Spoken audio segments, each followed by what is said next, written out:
we're going to get into here was mental health. Hmm. Just that stability and reliability of having, that Yeah. baseline. Um, I mean, you'd probably overall see a decrease in maybe even hospital visits, emergency room Hmm. visits, people having panic attacks or their reliance on, big pharma potentially. Yeah. No, absolutely.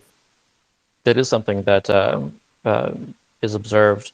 That was the like one of the big effects that was observed in the Mincome trial in the 70s in Canada, and that took place in like the latter half of the 70s, and in the town of Dauphin in Manitoba, they essentially eliminated poverty through a negative income tax that was in a it was a saturation experiment. So basically, like everybody was covered, and hospitalization rates reduced by 8.5%, and that was hypothesized through the stress reduction. So like people were Oh, less likely to, let's say, get injured at work because that they were less stressed out, and because of that, there was this big impact. So like one of the doctors up there with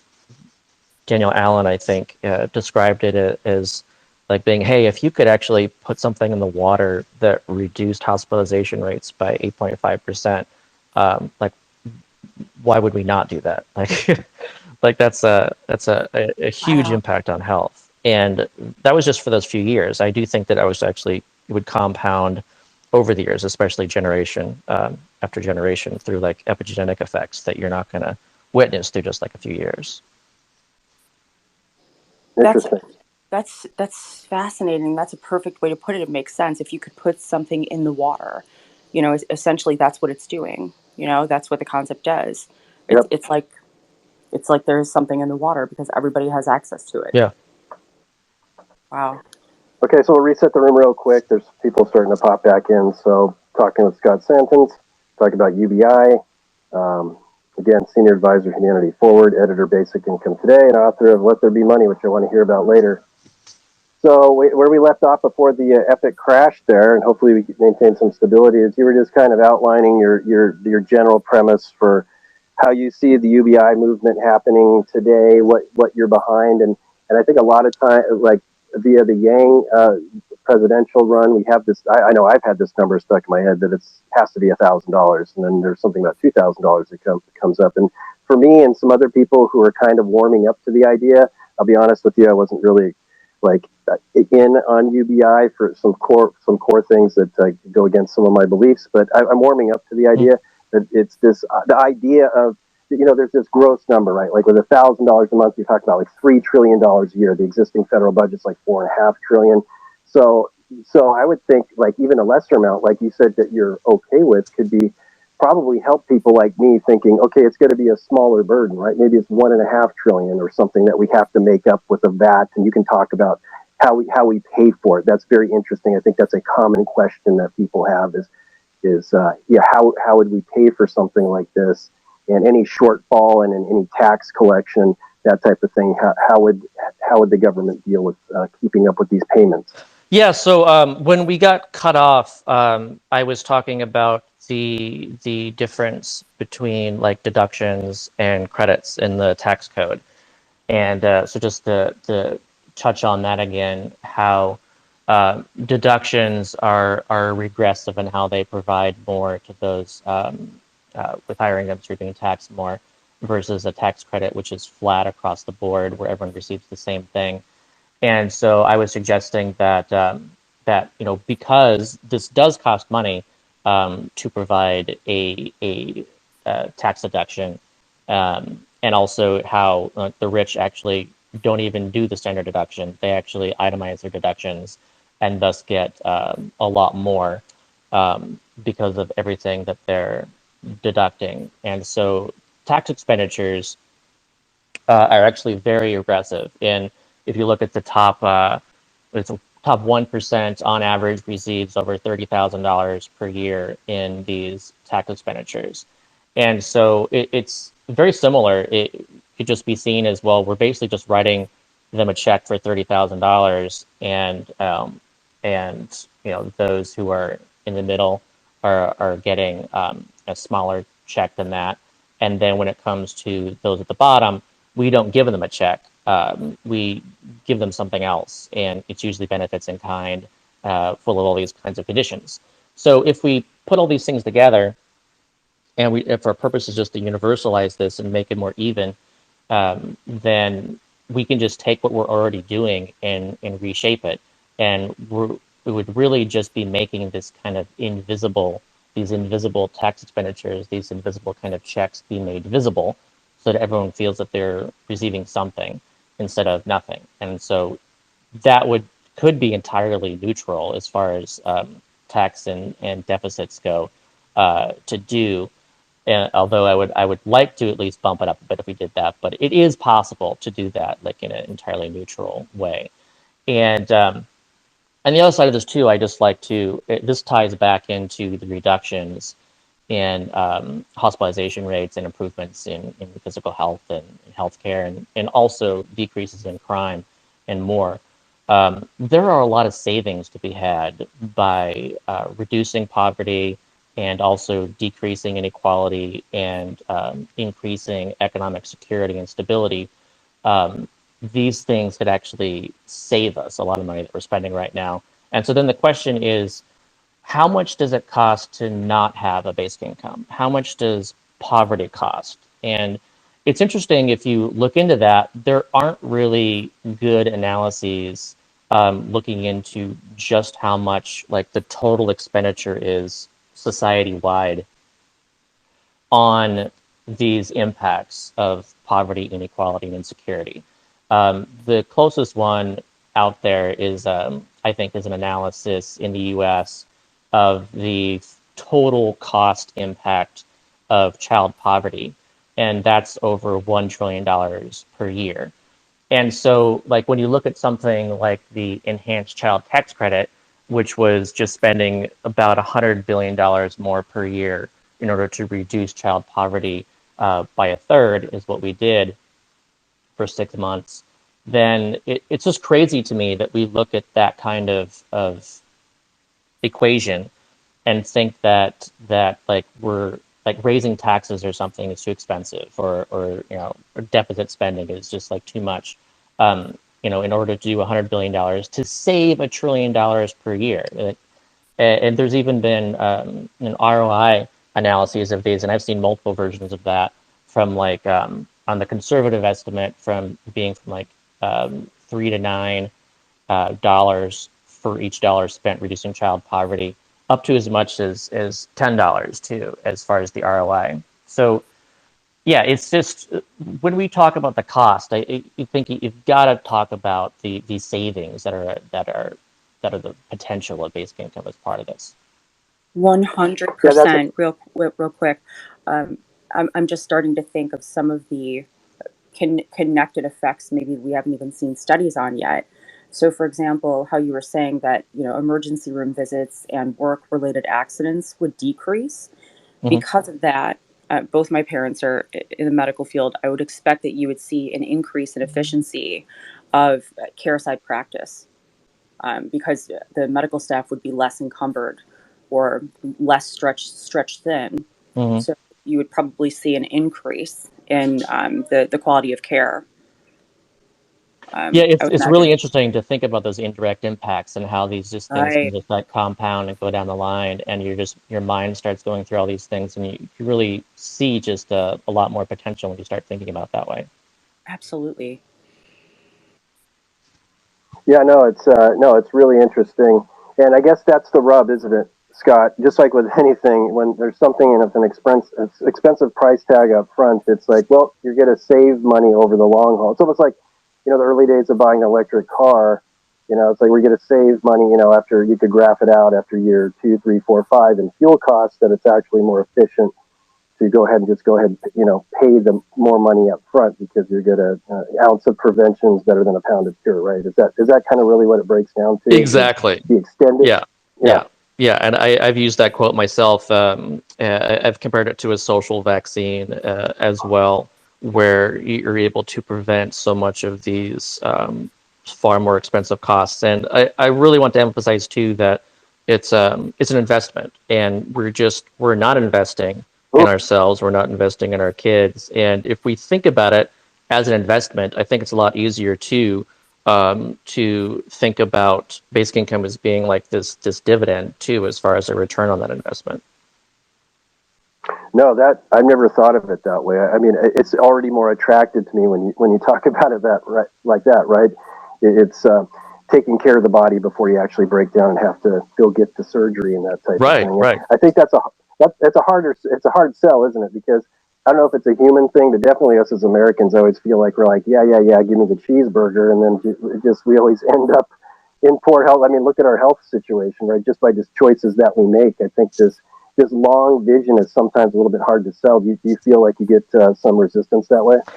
Yeah, I was hoping that when we saw these like miles long lines for food banks, during the worst part of the shutdowns and COVID in the early in 2020, that also combined with suddenly the millions upon millions of Americans suddenly being forced to apply for unemployment and experiencing the safety net for themselves, something that they probably thought that would never affect them, because we do believe in this kind of meritocracy where, bad things only happen to bad people and we're good people, so only good things are going to happen to us.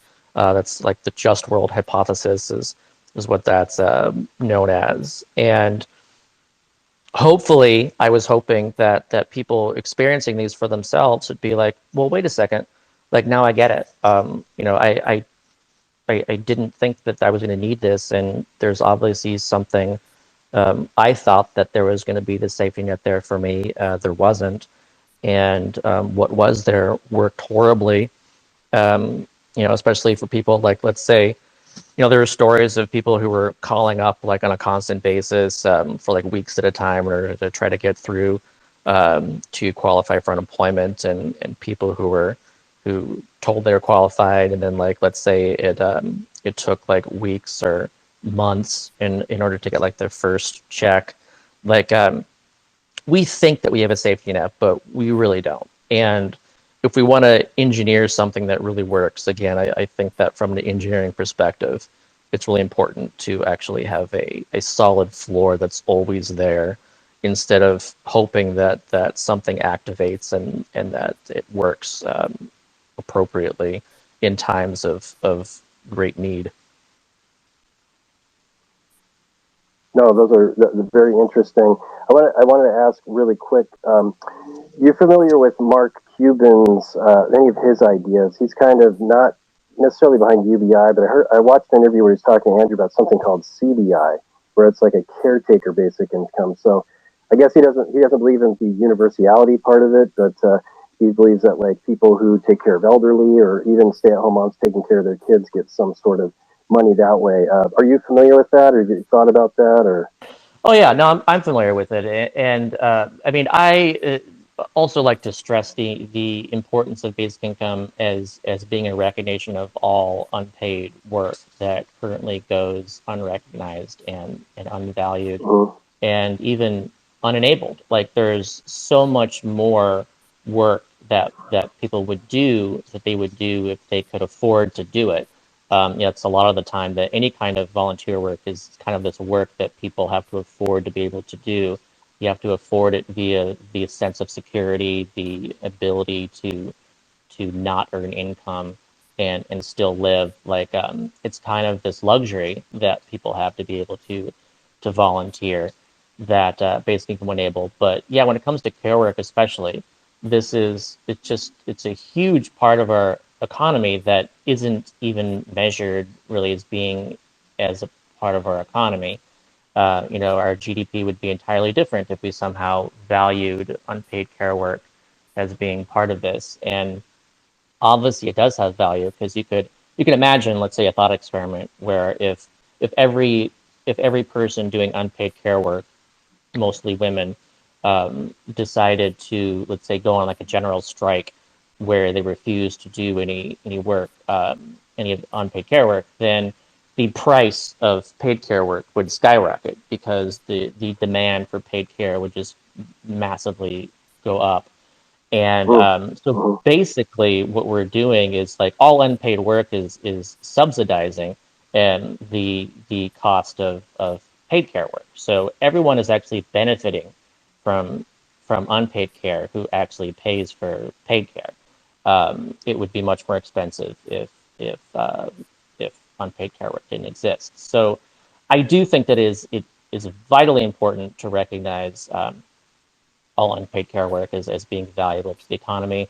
Basic income is the only way of doing that because it's fully universal. So you make sure that you do reach all forms of unpaid work and without drawing these definitions. So when you look at like something like what he's referring to, where like you want to make a condition and you want to say, look, let's find all these unpaid care workers and let's pay them. Like, great. I appreciate that, concept.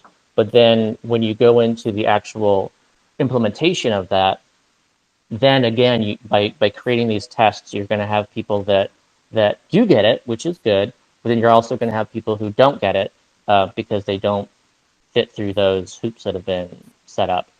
And I also just don't even like the concept of like actually directly paying for unpaid care, because then you're actually putting like this price tag to it and actually trying to measure it and evaluate it in a very explicit way.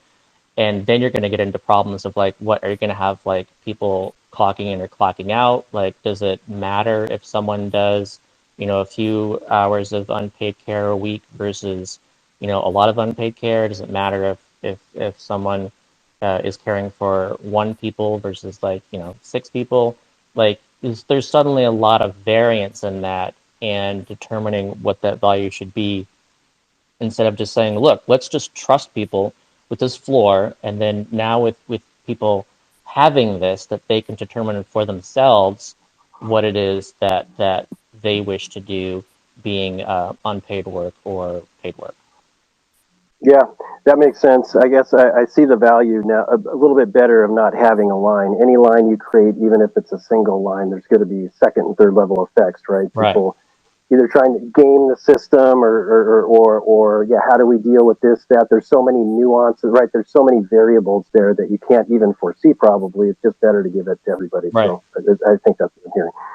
Okay, then I would ask, and again, we have, the room's filling up more. We have a few people that have come up as speaker. We're going to open it for questions here in a little while, pretty quickly, and then just raise your hand, and we'll just get to you in order, and that's the best way to, I think, manage the room. So further, Scott, I had a couple of questions that these dug at me over this last year, too. Now, Ariel in the room, he's the other co-host right there. He's been a real big proponent of UBI. He's been part of Yang's movement for like 2.5, 3 years. He is always touting the benefits of UBI in our small groups. And so could you tell me how this would stack with existing benefits? My parents are on Social Security. Would they still see their full Social Security amount that they get now, plus this additional money? Or anybody getting any welfare or any other type of aid, it could be EBT, whatever. Do they lose any of that, or how do we mix this new money in with these existing systems? Mm-hmm. Yeah, that's really a political question that is definitely going to involve an authentic debate, hopefully reaching compromise from both sides. And I think that compromise could actually be ideal, because I think that we do want to make sure and keep some things, and we also want to make sure and get rid of some things, and we also want to make sure and shrink some things and keep them. And between those three things, that there's a proper balance to find, based on what those programs are and who they're meant for. So as an example, like, I think that pretty much the worst program that we have is TANF.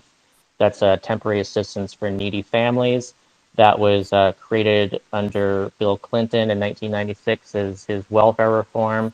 And it basically set up a block grant system for states, where each state gets this check that they are supposed to distribute to those with low incomes, families with low incomes, and they actually have a lot of leeway in how they spend the money, and that leeway can be really big. So, as an example, like a more egregious example recently was how one state paid Brett Favre to speak and using TANF money, and he actually didn't even speak. So, like it's funny how on the one hand, like anyone would actually use welfare money meant for low income families to pay Brett Favre for a speech, but it's even worse that he didn't even give it and still got paid. And that is, at least that's an example of something that was noticed as egregious and problematic. But it did happen. And but I think the biggest problem is that over time, the amount that has been provided has eroded, the coverage has eroded. So across the country, it's a little over 20% of those of families in poverty receive any TANF money. And because there's so much variance in the states, that let's say I used to live in Louisiana, so I know that in Louisiana it was actually 4 out of 100 families in poverty received TANF money. So this is a 96% exclusion rate in Louisiana. And of course, the amounts vary too. So some states can provide very little amounts to people, while other states provide more. But I think that program just needs to be entirely axed as part of basic income. Just, I don't trust states to do it. They're not doing a good job. The coverage is terrible. The bureaucracy is terrible. Just get rid of it. Then, like programs like SNAP, I think that could also go as part of it. I think WIC could go as part of it, especially with a child component, which I think is important as well. So, but when it comes to, like, say, disability, I think disability needs to stay as something that's additional to basic income, and that amount can be adjusted. So, right now you're either, let's say if you fail, you have a disability and you fail the tests, you get nothing. And then if you do get something, then let's say SSI is up to around $900 per month. And so, if the amount is 1,000 of UBI, like, does it make sense to have 1,900 total? Like, maybe it would be something like 500 extra. So the total is 1,500 instead of the existing 900. Like, that's something that could be adjusted. And then Social Security too would be additional, I think. Would that scale to like 500 extra? You just think the 1,000 right on top of the? I don't know what my parents get. I think 1,300 or 1,400 each or something like that. Yeah, I think that there could be, anyone who's already paid into Social Security, that should be, additional. I wouldn't touch that at all. It's just, that's just an untouchable political issue. But I do think that what you could do is reduce Social Security taxes with the implementation of basic income, and then those who age into Social Security would receive a smaller amount than previous generations because they, paid a smaller amount, and they wouldn't need as much because of the basic income operating and those two combining. So they would still be better off. Very interesting. I see we have a couple of people raising their hand. Go ahead, Ariel. Yeah, I was just about to say that too. I have my own thing, but I'll save it for later. Let's go to Bob because he's been waiting patiently. Go ahead, Bob. Yeah, thanks a lot for this. I really appreciate this discussion. My concern is regional cost indexing, RCI. Mm-hmm. I am a New York State elected official, and we talk about this all of the time. Will there be that kind of testing in terms of how UBI is allocated?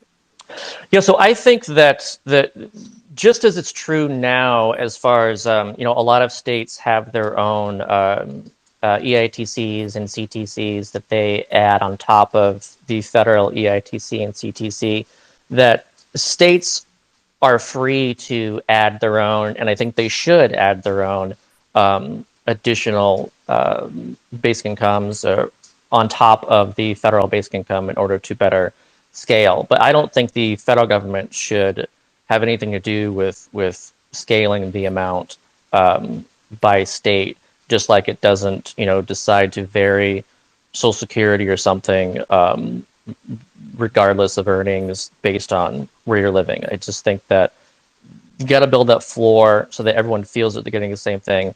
And then just like, so Alaska already has a basic income through their annual dividend, and then that would add on top of the federal basic income. And I think other states should follow Alaska's lead too.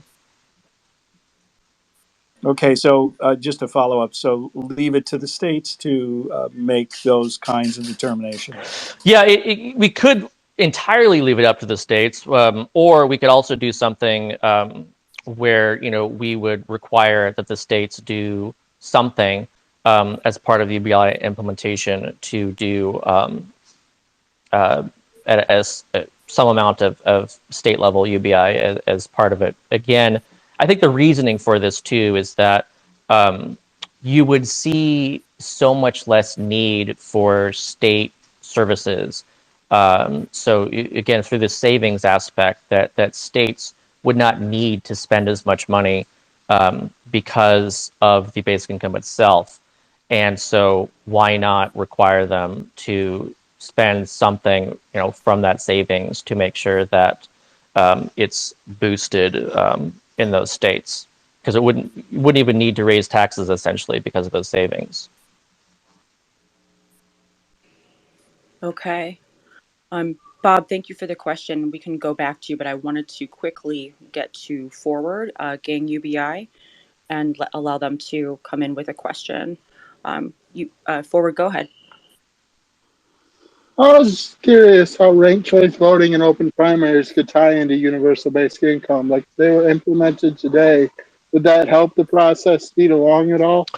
Oh, I mean, I believe that democracy reforms, especially like ranked choice voting and open primaries, nonpartisan primaries, and also multi-member districts, these things and more, democracy vouchers, automatic voter registration, like things that strengthen democracy, I think are very important to making sure that basic income is adopted, that it's adopted in the best way possible, that it's strong over time, that it grows over time in a way that I would like to see it grow with as productivity grows.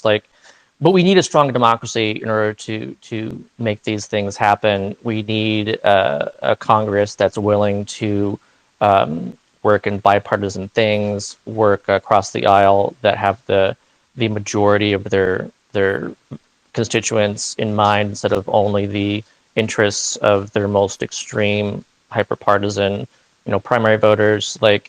Yeah, I think that these go hand in hand, and I would also say that in return, not only would these democracy reforms make basic income more likely and stronger over time, but also that there would be the feedback effect where basic income would actually strengthen democracy, where people who are more able to donate to campaigns, who are more able to, let's say, gather signatures, to volunteer for candidates, who are even able to, because of reduced stress, think about long-term issues, spend more time on issues.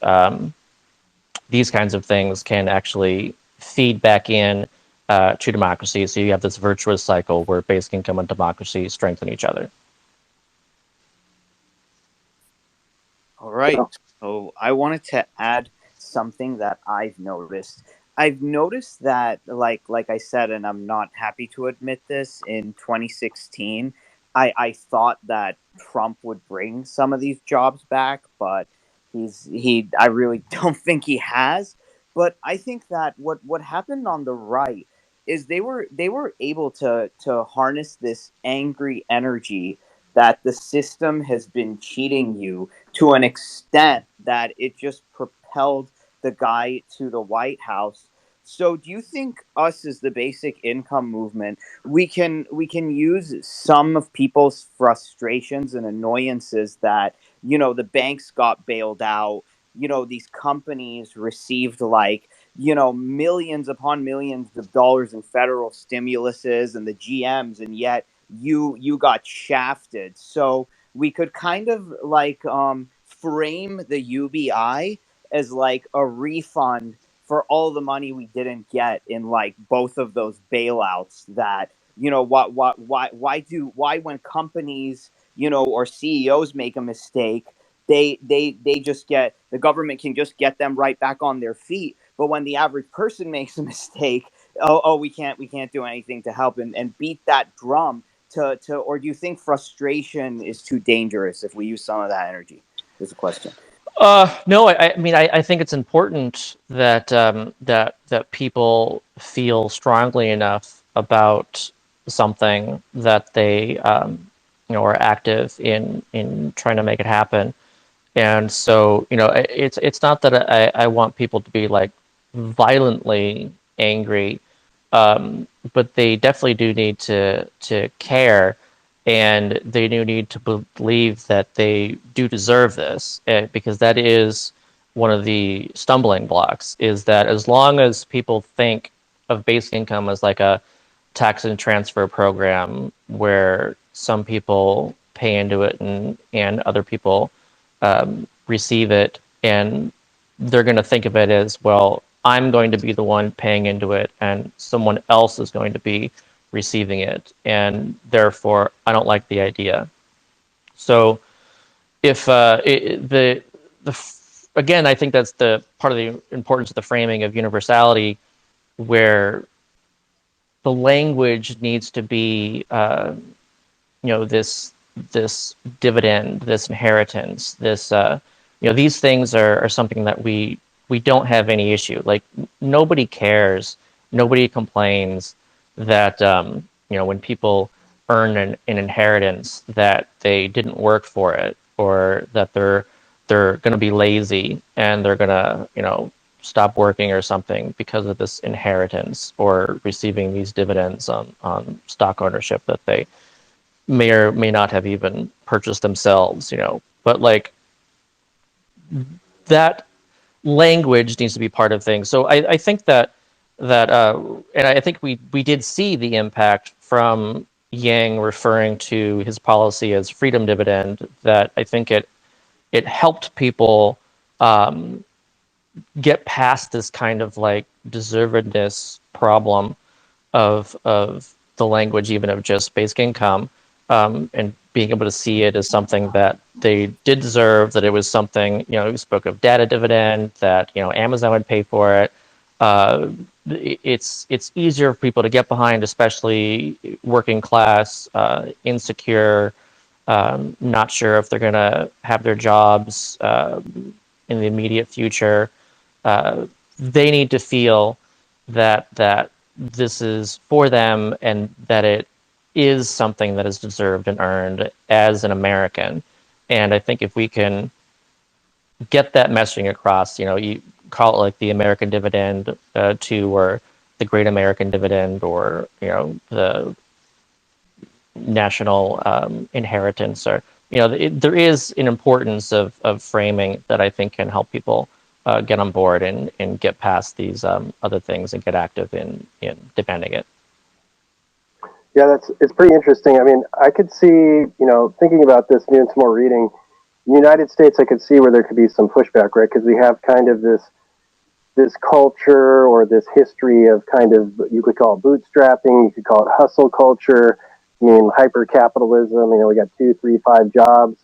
My grandfather was a byproduct of depression, and of course, things were terrible then. But he's had like 10 jobs to support his family. So this connection we make between earning your keep, like working, you get paid for what you do, and to get money for getting something for nothing just feels so wrong in our culture. I could see where that could be. I get your ideas about that, where if you agree that that's kind of a sticking point, and then further looking at it globally too, I see not a lot of countries are doing this. Even the progressive first world Western European countries, I mean, they're kind of in these I don't know stage too. So maybe you could speak to kind of the hindrance in America, and then why hasn't it been why hasn't this happened at a state level globally? Yeah, so I guess I'll start with the globally stuff first. A recent survey was done looking at multiple countries in Europe, and interestingly, I think it was Denmark that was basically least likely. It had the least support for basic income, and gosh, I can't remember for sure which country was the most in support of basic income. But regardless, there's no country has done it yet. Finland has tested it, and Wales is testing it.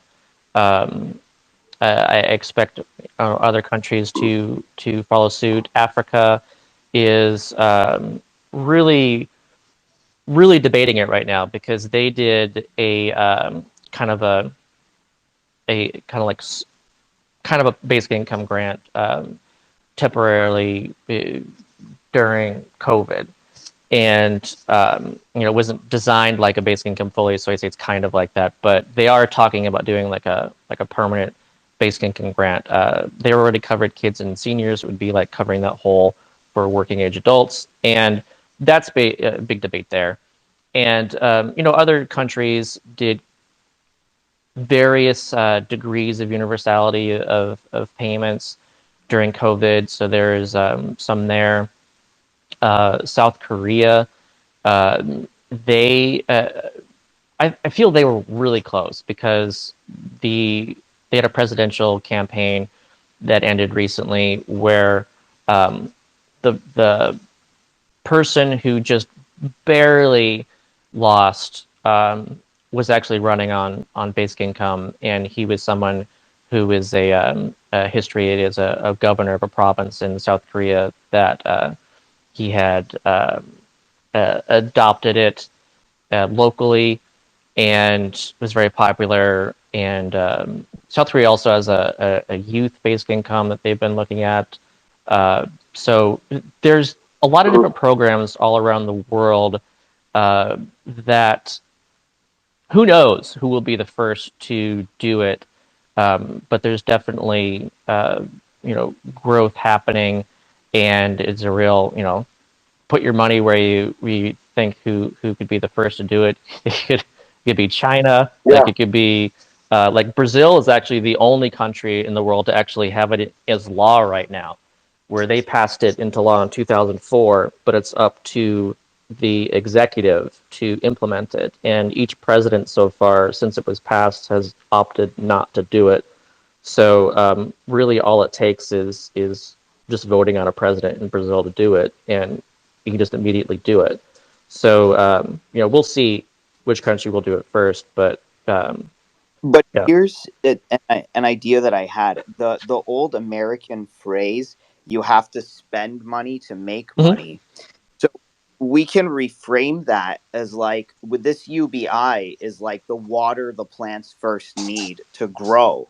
So the thing is like if you can't afford like a suit and a tie and a car to get to a job, if you can't afford the training you need to do the job, of course it's not just employment related, but there's another piece of that earn your keep, I understand, but if you need that first initial springboard to get to somewhere that you need to get to, this is the investment, the hand up and not the hand out, basically. Yeah. Again, it's an investment. You have to start with something, and it's was it Martin Luther King referred to the cruel jest of telling a bootless man to pull himself up by his bootstraps. So if we're gonna use that phrase, However physically impossible it is actually that you have to give people boots first. So basic income is money to buy boots. It's for everybody. And I also like to refer to it as how we kind of have these backwards as far as income and work go, where we think that income is like the fruit uh, born from like the seed of work. But actually, I would argue that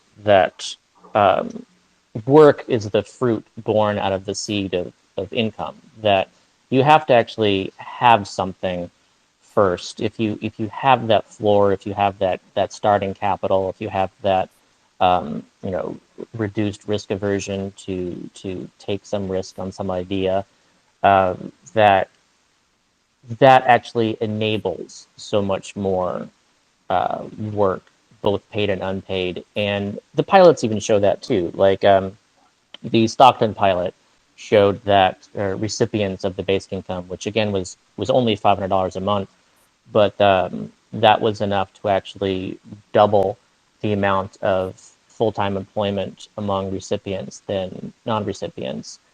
And then that too we saw that effect too in the Hudson pilot results. So in Hudson, New York, uh, that basic income as well led to doubled employment versus non-recipients. So there is this impact where, because people have this foundational floor underneath them, you don't just sit on that floor. Nobody wants to just sit on the floor.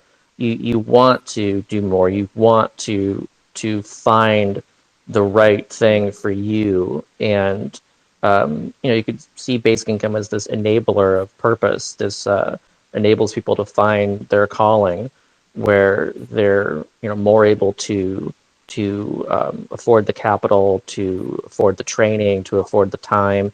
And also it creates customers is the other aspect of this, where, you know, you can't expect any business to succeed if there are no customers. So the reason that basic income even shows such strong entrepreneurship impacts in country after country, where experiments have been done, like in the Namibia experiment, self-employment quadrupled with basic income, is because that people also have the ability to be customers. So if all you did was give a loan to someone, sure, they could start up a business, but who are they going to sell it to?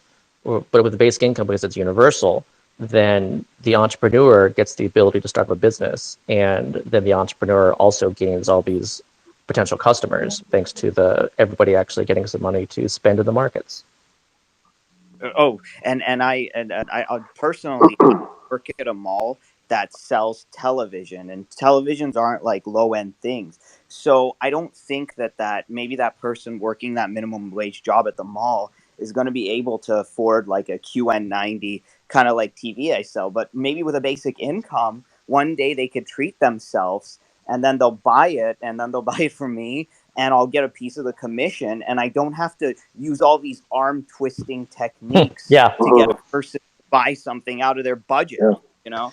Yeah, that really also speaks to bullshit jobs, where, you know, there's so many jobs out there that people are doing that they may feel are even immoral or unnecessary or damaging even to society or the economy even. Like, there are choices people are making because they feel they have no other choice. And so if you enable people to have choice, to refuse to do work they find is harmful or useless, then the work that will be done will be so much more useful and improving of society, and people will be so much more engaged in the work because they actually are fully voluntarily choosing it. Whereas right now, we have a system where there's a lot of involuntary work done, where people are just doing it to survive. And I don't think that's the best possible economy that can function. I think that the economy to work best, the economy that work best is an economy where everyone in that economy is actually doing what they feel is most important to society. And this, No, your go ahead. point about a UBI giving freedom and giving choice. That that's a perfect demonstration of that point. I think that's really something that we need to continue touching on and teaching. You know, people don't really realize or recognize what that means. That it gives freedom and choice. Yeah. When I stress unconditional, when I talk about unconditional basic income, by using that word, I try to get people to think too that this is really about power, where basic income is the power to say no and the freedom to say yes, where there's a power differential going on right now, where you're seeing in this even right now, especially as far as like people complaining about people not working and jobs going unfilled, and yet the jobs that increase their wages have no problem finding people. It's up to the employer to incentivize work. So the employers that are having jobs go unfilled, they're complaining that they don't want to pay more, that they don't want to offer more to the employees than what they were previously in a market where the workers had less bargaining power. But now that workers have more bargaining power, they're complaining about this, and they're framing it as in people are lazy. But of course not. Of course people aren't lazy.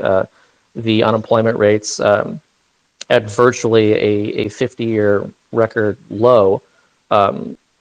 People are choosing to work. They just have more choosiness in what they're able to choose, thanks to having that power.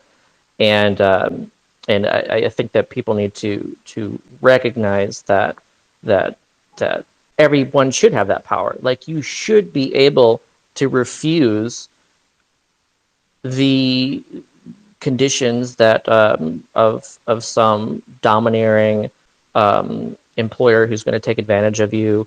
You should be able to refuse that. There is no consent without the power to say no. There is no fully voluntary labor market without the power to say no. Once you create that, then so many more things will improve, as far as wages, as far as the kind of work available, and the conditions those work are under, what the work is. I think it'll just be entirely transformative of the labor market by actually making it an entirely free market for labor.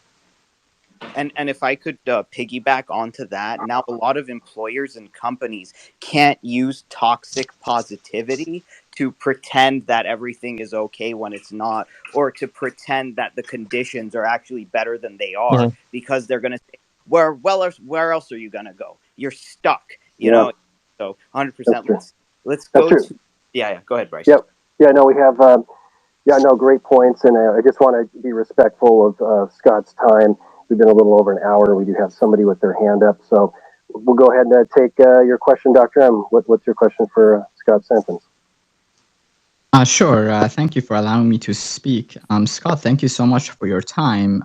To me, the increasing wealth gap in the US, which has been going on for decades now, is the number one social problem. It's really sad that in a country like the US, we have had increasing poverty for decades now. So thank you for the epiphany that UBI is, in fact, the most effective means of tackling this.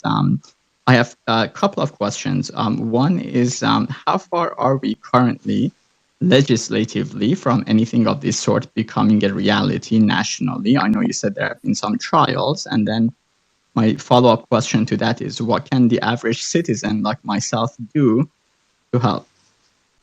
Yeah, thank you. Good questions. The second one first, let's say. The best thing to do to help is to decide that you do really want to help, and I think it's a personal question of figuring out too, like, how can you best help or most help. Um, there's organizations like Income Movement is something that offers kind of organizing abilities at like local level and stuff, and grassroots kind of thing. There's something you can be more informally involved in just trying to amplify stuff on social media, share things, that are about basic income to help like get people more educated, potentially like creating content, whatever your skills are, feel utilizing those in ways that that you think would be effective, and also something that you could think of perceive of doing for like a long time. So that's like one thing that I've done where I love writing, and that's something that I'm not going to get tired of. So I'm always happy to write something. If I were a coder, probably figuring out something I could code, maybe get involved with like the blockchain projects or something at Basic Income. But there's no easy thing as far as like, oh, just go here and sign up and that's the one thing. I think that it needs to be a little bit more creative. And as far as like where we are in the U.S., like obviously, it's not going to happen anytime soon, and there's such a huge question mark even like there's a question mark even around the functioning of our democracy, as far as like not shifting towards like going full authoritarian, and losing what we took for granted as far as like even the government that we had. So who knows what's going to happen in midterms, what's going to happen in 2024. But I do think that there are these, what I would consider to be steps toward basic income, that can help lay those tracks or lay those pipes where like the monthly child tax credit, we can get that back. I think that's a very important step forward, and the more universal and more unconditional we can make it, the better. But also, if we can't, make it fully unconditional, fully universal, then I still consider it at least a step forward. But I think that that's important, and I also think that carbon pricing is going to be more and more politically viable as something that, as the Republicans, have to start doing something to tackle climate change. Their carbon dividend is something that is fully market friendly, and it would be extremely impactful, and would also potentially involve a universal dividend. So anything that can start getting some amount of money to every adult would be great. Everything that can start getting some amount of money to every kid would be great. And I think if we can win those first things, then more is possible. And again, with like the kind of a standard credit instead of a standard deduction, maybe something that boring is maybe possible. Just kind of like this considered to be a small change in the tax code. It's not like sexy or anything. Maybe that's possible. I don't know yet, but I think those That's what approaches are. Yeah, that's what I was going to ask you is, again, kind of keep it moving here. You've done a great job outlining kind of the basics, the theory and the benefits, the, risk reward. And we got to the point where we're talking about or adoption, right? Is from a global and then from the United States. And my feeling is the United States, you're going to have some other countries do this and have it be a success. There needs to be more data points. And we're looking at it, but inside the U.S., maybe there's another way to do it, right? Is like, instead of thinking of it as like a federal thing, oh, we have to have it at a federal level, it seems like the best data, and I'm an IT guy, so I love data, right? So like you talk about the Stockton trial, and there's been others, other things that get used as examples, like how they, what happens in Alaska with their oil slush fund and how they redistribute some of that money and how it kind of acts as a UBI. Do you think maybe the path in the United States is going to be like a push at the local level, like I live in Los Angeles, getting a big city like LA to do it, right? Or getting LA County to do it, 10 million people, right? It doesn't even have to be LA County, it could be anywhere. And then maybe eventually at the state level, is this something you see? Is that the most likely progression, that it's going to be something that happens and drip, drip, drab, and then maybe you get a big state like California to do it and it's a success, and then there's so much momentum it happens? Is that how you see it happening in the U.S.? Yeah, that's certainly one approach. The kind of the a lot of our things have been done like state by state, until the point where enough states have done it where a national approach is possible. So Alaska, they've already got their dividend. Oregon was in the process of gathering signatures for a $750 annual dividend there in Oregon. But it didn't look like they were going to be able to get the signatures in time, so they decided to hold off and wait to the next go around in it's 2024. So, and as we've seen too with states, adopting ranked choice voting, where that's another good example where like it's Maine was first and Alaska second, and hopefully Nevada's going to be third. Like as each state does that, hopefully it'll grow momentum. So same kind of thing. Hopefully other states can do a dividend model and like Alaska, and that'll be great for basic income in my opinion. But also too, with these, there's actually over 80 city-based pilots that are in the works or already operating or done across the country. And one of those in particular, I think, is a great example of the way forward.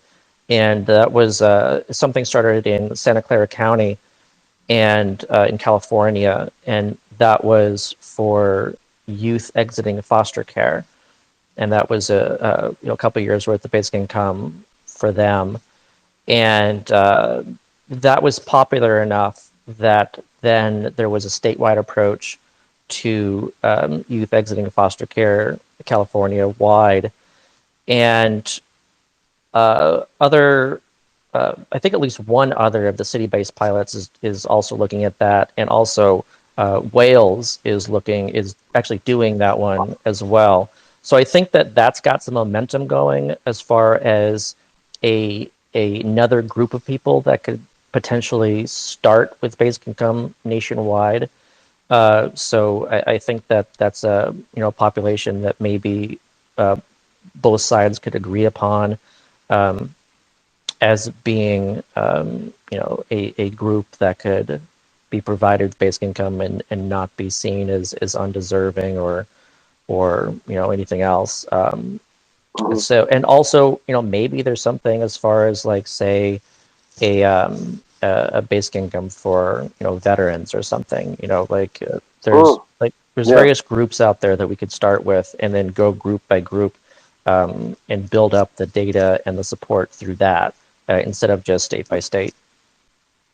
Really quick, I just wanted to address Dr. M's question about like what he can do. All I can say is if you build it, they will come.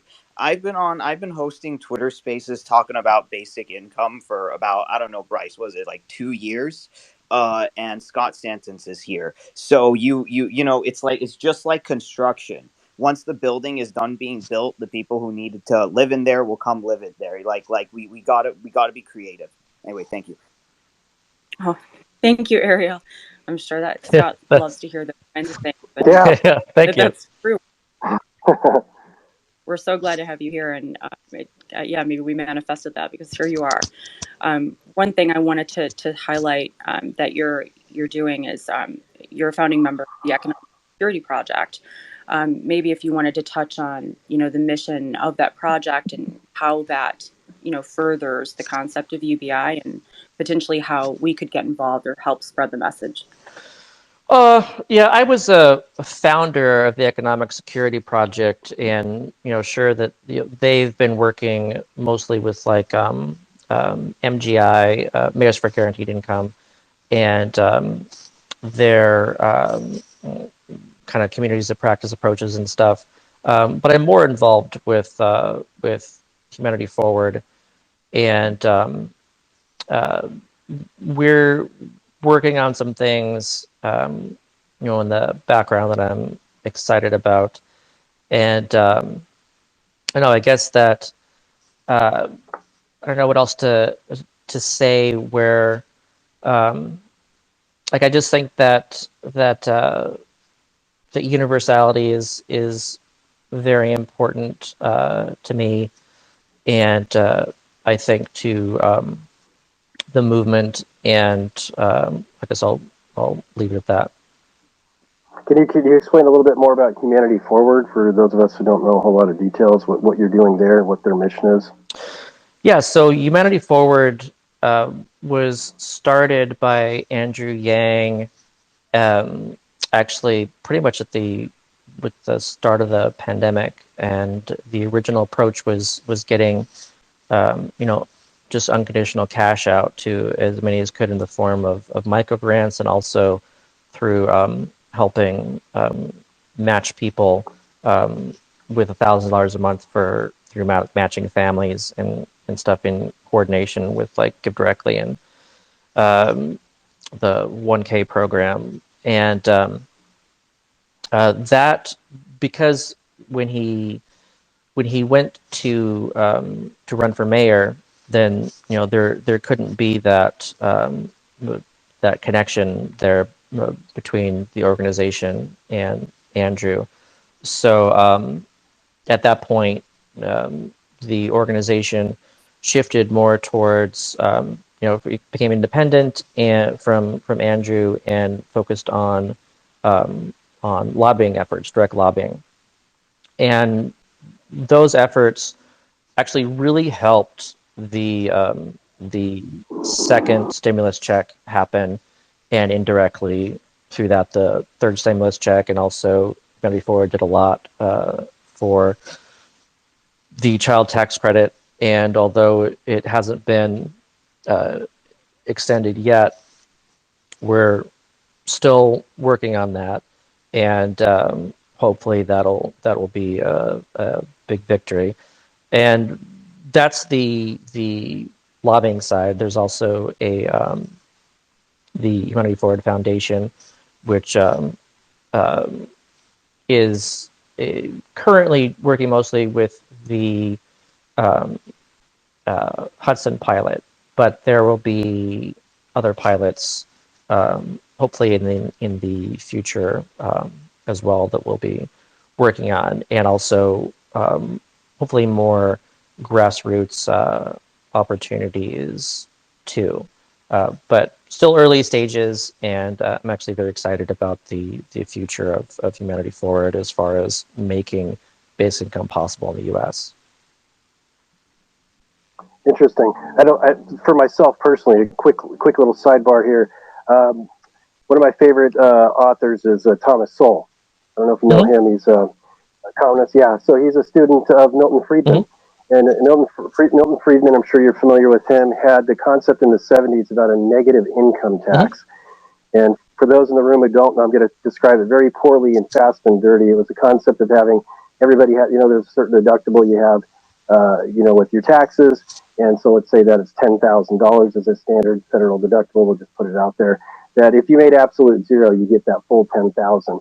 As you scale up in the money that you make, you get less and less of what's left in that 10,000. So if you made 5,000, you get your 5,000 you made that year plus 5,000 from the government. This is pretty small, right? And once you get about 10,000, all bets are off. But it creates it makes sure nobody's at zero, because he was trying to address this too. Milton Friedman's more of a right wing type of person, or a moderate right winger in his economic philosophy. But do you take anything from that? And when I go back and think about that, it's kind of the UBI in a sense, right? It's not universality isn't there, but do you take anything from Milton Friedman's kind of concept on how to tackle poverty? Or oh, sure. Yeah. So I mention Milton Friedman's support all the time, and most people actually don't know, but he was actually asked about UBI before.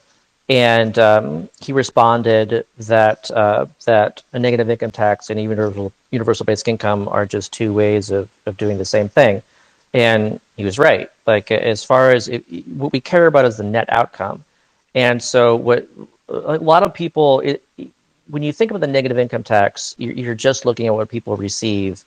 And then so I think it's easier, at least for people, to see that those at the bottom get more, and let's say the middle gets a little, or and then the top gets nothing. But a UBI can accomplish an identical outcome through a flat income tax attached to it. So what matters is the net income received post taxes, and Milton Friedman supported both, UBI and NIT. He wasn't against UBI. He was just, his approach was negative income tax. And but maybe a negative income tax is something that's more politically possible in the U.S. even to this day. I think there are arguments that even though theoretically they could be identical in outcome, I think that there are practicalities and kind of psychological effects and differences that make a UBI more optimal, as well as like I would prefer that a UBI not be associated with income taxes. So whereas a negative income tax is essentially paired with a phase out tax, a UBI is actually can be paired with, say, a consumption tax, land value tax, any other kind of tax, not necessarily an income tax. And so there's a lot more flexibility there that I like to achieve these distribution outcomes with UBI, where you don't have the same kind of downsides of an NIT. And just to try to cover that quickly, so that the child tax credit can be seen as like a negative income tax, the enhanced version. It's not exactly like it, but it's really close. And so the child tax credit had a phase down rate, and so those who are earning $1 million, they don't get any of this. But so anytime you have like a phase down, you right when the phase down starts, that person at the first dollar starts facing whatever the marginal tax rate is created by the phase down, and then so that tax rate, if it's a 50% phase down, which is what Milton Friedman usually talked about, just for simplicity's sake, that's a 50% marginal tax rate on those in the phase down range, and that isn't applied to those at the very top. So it's like you're selecting that the middle class pay this additional 50% marginal tax rate. And I don't think that's optimal. I would rather have like a much lower marginal tax rate applied to everyone. And I would rather that not be applied to income, but be applied to something that's not income, something that we want to disincentivize in order for an optimal outcome. But again, negative income tax could be the most politically possible way of going about a basic income guarantee in the U.S. And also, just really quick before we go, I want to talk about there's also not just poverty, but there's also the problem of the golden handcuffs, where let's say you have a job that only pays your bills, you break even, and maybe you have like a little bit extra.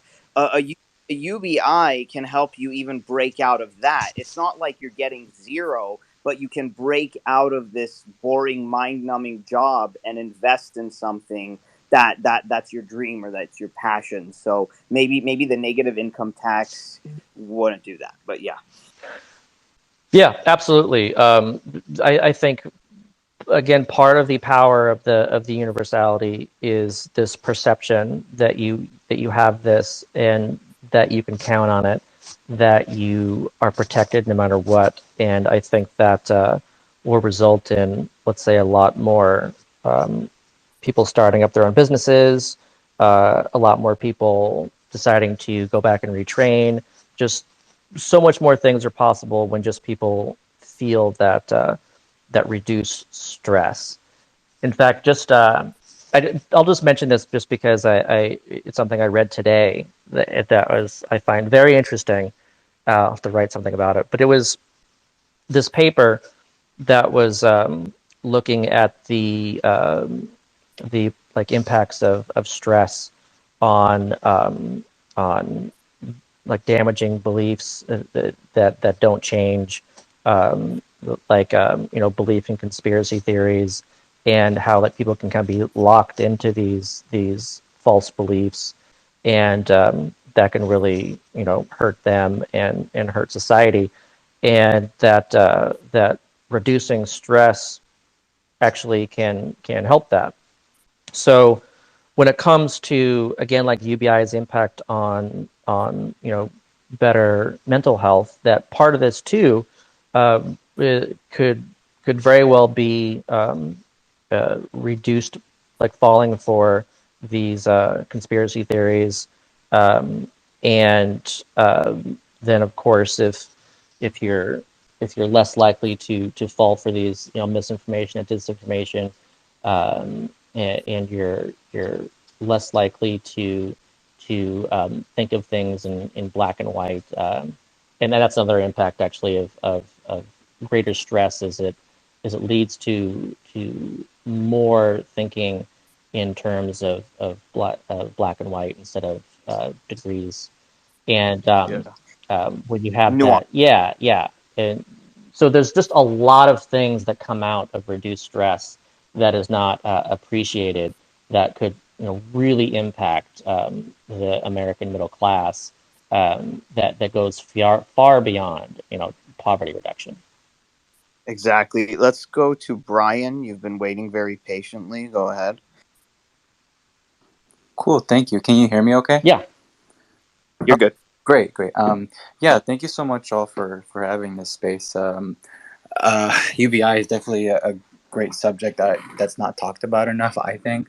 I was thinking about the freedom of UBI, of what UBI program would bring, and I know you all were discussing that.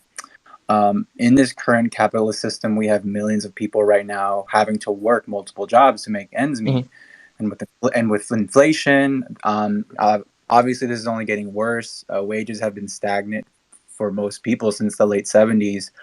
I know a UBI program would bring freedom back for so many people, freedom to like work less, maybe even start a business of their own, like so many of you have mentioned, or people can focus on their own health or spending time to raise their own children, especially for struggling parents who miss time with their kids. The list of benefits goes on and on.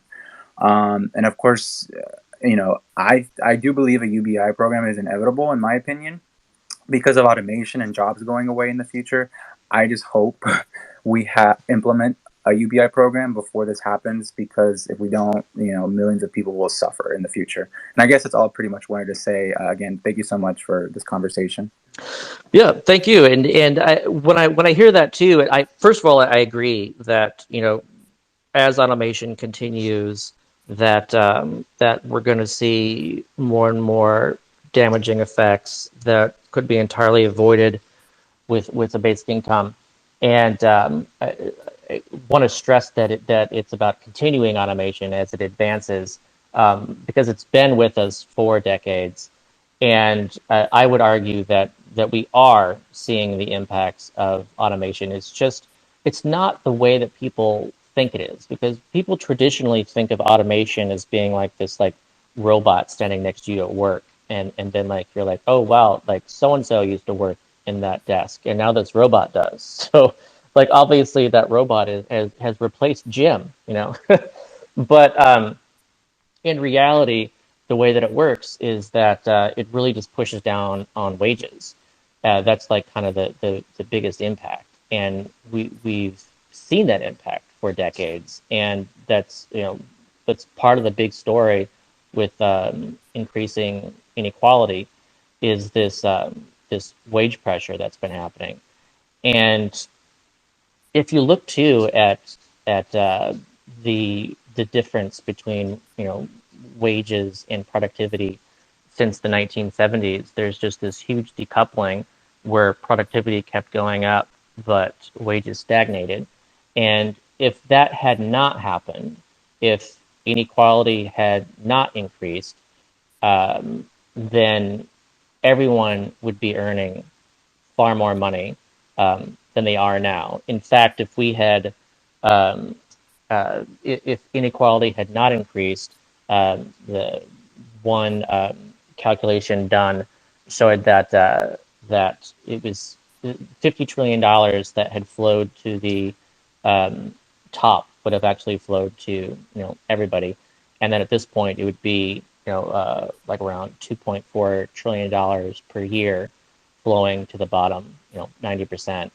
And that easily can be seen as a basic income that, you know, was just didn't happen. You know, we could have, as far as like thinking of if we can afford it, like obviously we can afford it because we could have if we just hadn't let inequality increase. So we should see that technology has already enabled a great increase in productivity, and that productivity dividend was actually just went up to the top 1%, maybe like the top 10%, but like that should have been shared. Like we should see basic income as this productivity dividend, as this technological dividend, this prosperity dividend that is actually owed to everyone as their share of this ever increasing economy that they used to get a fair slice of, and it stopped in the mid 70s.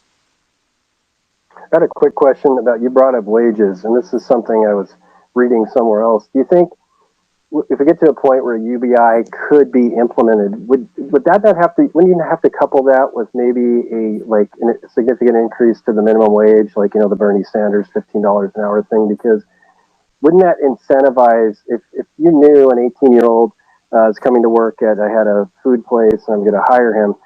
Well, I mean, if I know he's already getting $1,000 a month, that's just granted to him, or whatever that number is. What's my incentive as an employer, right, to pay higher wages, at least at the bottom end? Isn't that going to incentivize kind of some downward pressure? Or have you thought about that? Yeah, I mean, we're seeing already the what happens when workers have more bargaining power, where an employer who doesn't offer enough money has an unfilled job, and the employers who are offering more actually are filling those jobs. In fact, that is exactly what happened with truckers, where, you know, we had a shortage of truckers, you know, during the, you know, supply chain crisis, and that was part of the problem, because trucking was something that over, you know, decades has just paid less and less and less, and there's actually as many truckers now as pre-pandemic, thanks to increasing the wages over 10%. And so when there is bargaining power, that bargaining power results in higher wages, and so theoretically, like I can see the conservative argument is that, you know, we need minimum wages anymore if we have a sufficiently high basic income, because of the bargaining power and ability to refuse low wages, and ability to work for low wages if you actually really want that job because, you know, it's meaningful to you, but there's other reasons to work it other than wages. But on the other hand, like I personally want to incentivize automation. So I think part of the problem right now is that we don't have as much automation as we could because human labor is so cheap, because for the most part, people are in a position of accepting anything, you know, or nothing. But if we look at this as in like, look, if we want to go about automating our society in order to like maximize productivity, then I think part of that is actually making human labor more expensive by actually having this minimum wage floor in addition to the basic income, so that it actually makes a lot more sense to actually invest in robotics and software to replace humans instead of hiring humans because they're so cheap. And then I would also want to, again, tie the basic income to productivity increases, because, again, I want people to see the basic income as their dividend from technology, the productivity of the nation. And so as we automate more, then the base income should increase because productivity increases, and therefore, instead of people being afraid of losing their job or, you know, automating more, installing more robots, then it's actually like, well, let's go and do that, because if we do that, then my base income will go up. So we're all better off if we actually do that. So yeah, I just look at it from kind of an automation enhancing perspective. Great. And again, we're talking really quickly. There's a lot of people who joined the room in the last half hour or so. We're talking to Scott Santens, who's the senior advisor for Humanity Forward, editor of Basic Income Today, and author of Let There Be Money, and really a guru and mastermind currently of all things universal basic income. So if you have any questions, anybody out there as a listener wants to request and come up and grab a mic. This is a great opportunity to talk to this guy. It's a unique opportunity. And I see we have a couple of hands raised. So in that, we'll go to Sarah. Go ahead and ask your question for Scott Santens. Thank you. Thanks. It's really, well, it's more of a comment. I think that UBI is great on paper. It sounds fantastic on paper. But you talk about a very small section of it. You talked about automation and that people worry about their jobs becoming automated. But that's a very small section of the employment sector becoming, quote, automated. You can't automate every job simply because you need the human factor.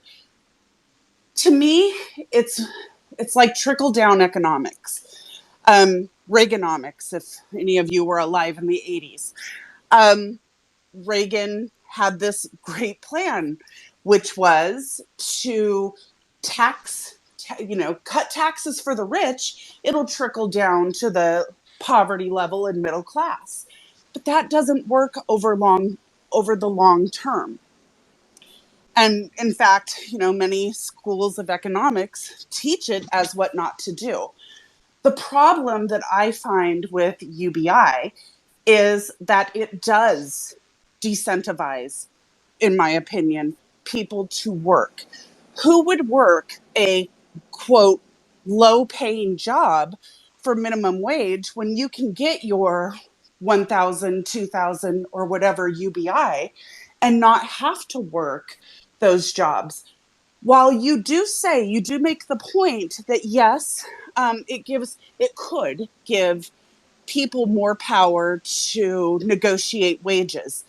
However, what you will see and what we see today in the industry I work in, which is the health insurance industry, you'll see wage fixing.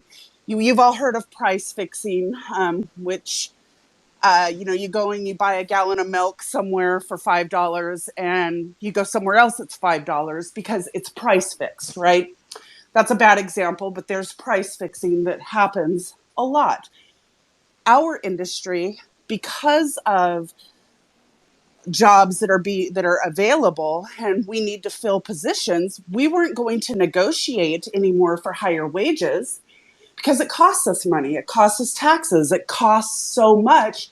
We decided as an industry we were going to wage fix, which is we are going to set an industry standard for an entry-level position, and that's what we were going to stick with.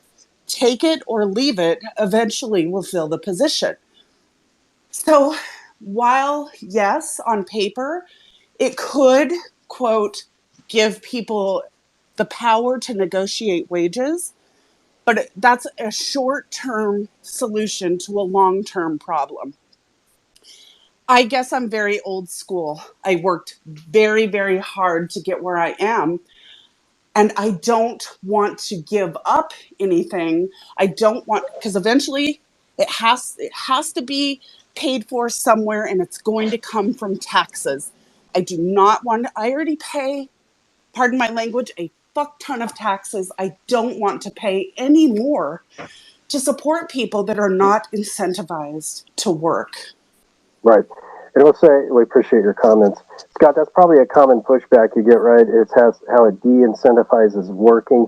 Can you tell, what does the data tell us, like with the trials and not just in Stockton, but there's other ones that I'm missing.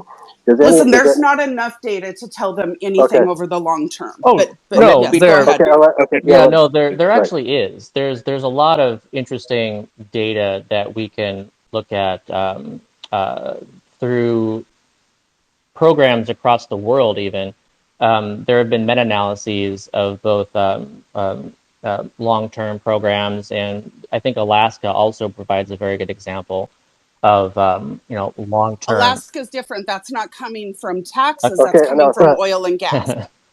Okay, so on the one hand, you're saying that a basic income will reduce work, but then on the other hand, you're saying that it depends on how the basic income is paid for, where that effect happens or not, or if it's okay or not.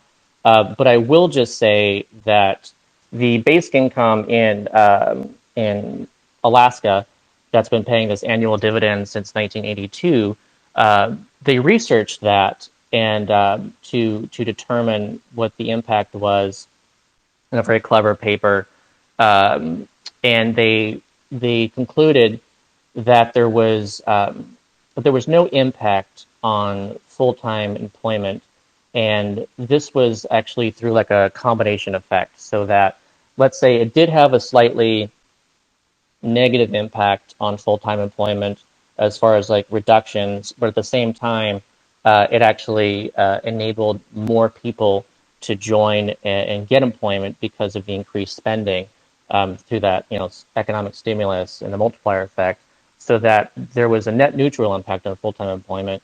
But part-time employment actually increased by 17%, and you can argue that that basic income is too low, so therefore people don't feel this kind of work disincentivizing impact because it's not enough. But also, in the highest it was $3,600 under Sarah Palin, and that's per adult and child. So even though it averaged around $1,000 every year, it's also up to like $2,000. You get 5 people in a family, that's $10,000. That's like nothing to sneeze at as far as providing an incentive or disincentive to work. And Uh, let me just finish where the big difference is that you don't lose it with work. So it really is this floor. It's not paying people to do nothing. That's what like unemployment and welfare does, because you have to meet these conditions of having low income or being entirely unemployed. It pays you to do anything. It means that it adds to any work. So the choice is not to, under welfare, where you're saying, do I want to continue receiving $1,000 a month in benefits, or do I want to get this part-time job working $1,000 a month and therefore not be any better off? Instead, the question is, I'm getting $1,000 in basic income. This job, I could start working part-time, pays $1,000 a month, and that'll bring me up to $2,000 a month. Like, that's the incentive, is that the job itself is an incentive, whereas a conditional system that withdraws the income with work actually creates a disincentive. So basic income lacks that disincentive that other traditional welfare programs create. And just on the other side of this too, you may have missed my previous discussion earlier in this space, but I did emphasize that I really don't want the basic income to be paid for with income taxes. I prefer other forms of taxation than income taxes, something, consumption taxes, land value taxes, carbon taxes, like other things that are indirect and actually result in things like, things that we result in less of what we want less of. There's also like a Pagovian tax is something I really approve of, which is a market correcting tax that is meant to cost externalities into the market that go uncosted. And so, something where we actually are improving the market mechanism by adding a cost through a tax. I think that makes all the sense in the world to actually improve incentives. And we Interesting. should see this again as a technology productivity, something that technology is enabling, that all of us is enabling, that our entire history, like of knowledge, everything that our ancestors and have built on generation by generation, like, civilization itself is something for nothing. That, if you were born in 2000, like, you're in a much different situation if you had been born in 1800. And, like, do you deserve that? Any of us deserve, like, to be born at this, like, point in time where we freely received all this knowledge and of humanity over the millennia? Like, I would argue no, and that's again why I would say that we should see it as like this inheritance that we should all receive. And I'd also like Thomas Paine's argument as far as like, um, he saw it as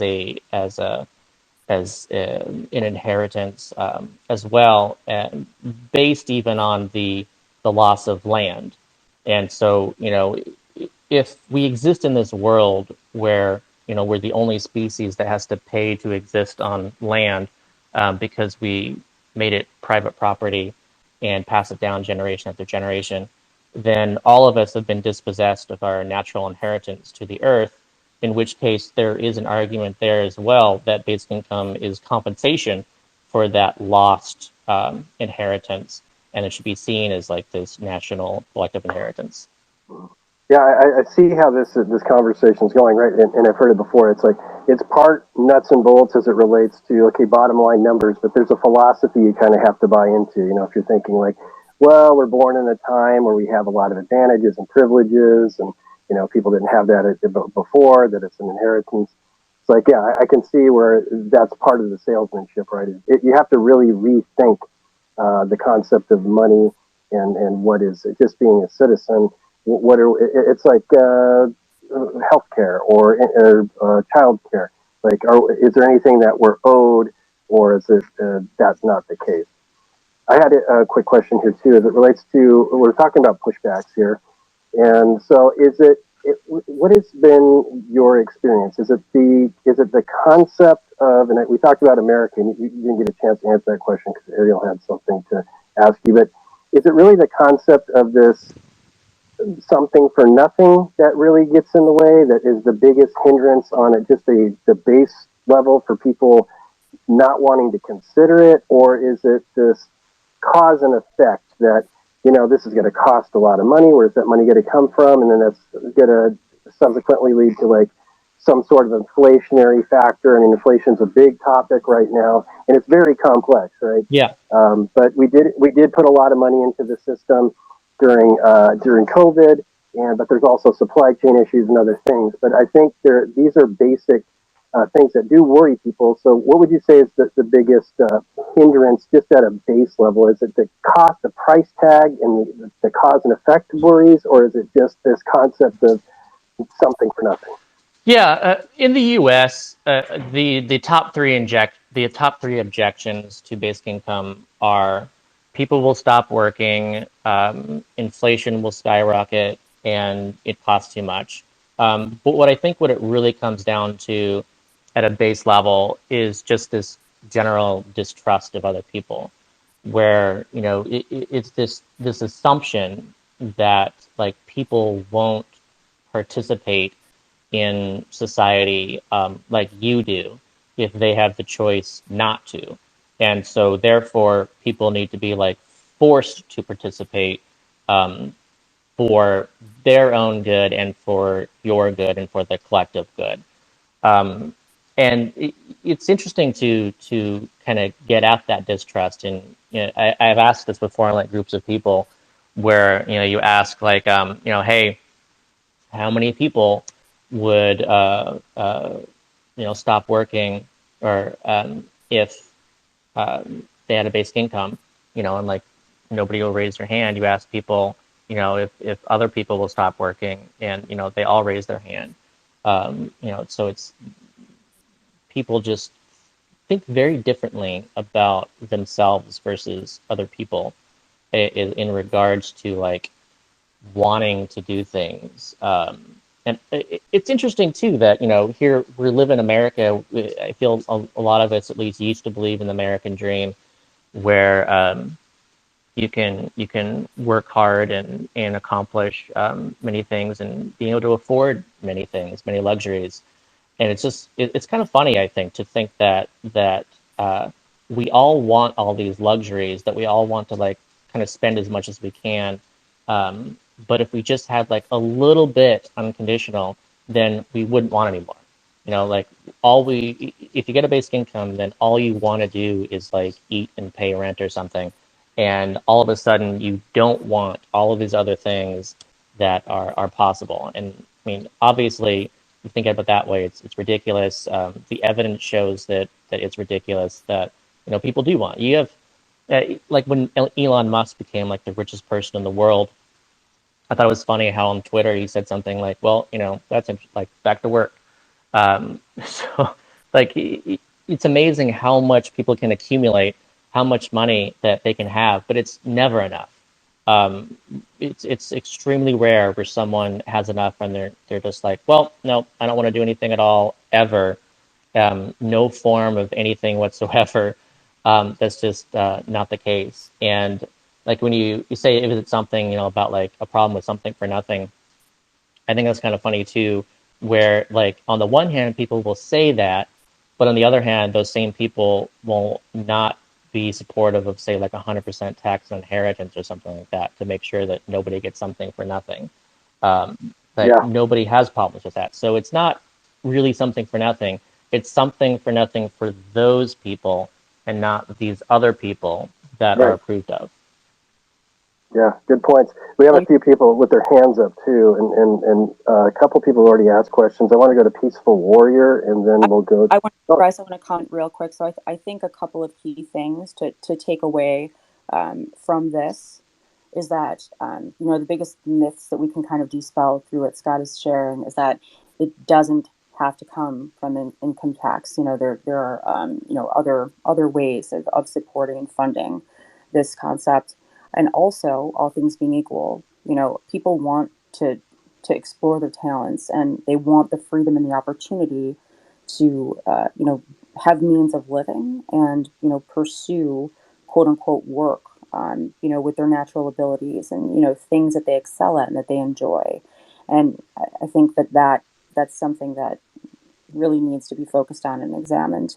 And for sure, and one last thing I'll just add, is that there's also the phenomenon of involuntary unemployment, which a lot of us college grads in the 2008 2009 recession, we were applying for all these jobs, and I would apply to like 30 jobs, and I'd ask, so why did I not get in? And they're like, we don't even have to provide that information for you. So no one, if you're not taking into account the phenomenon of involuntary unemployment either, and you're just thinking people are lazy, you need to open up your eyes. It not so much now, but in those times, there was a lot of young people who, even though their families could support them, wanted to work but couldn't work because of the recession.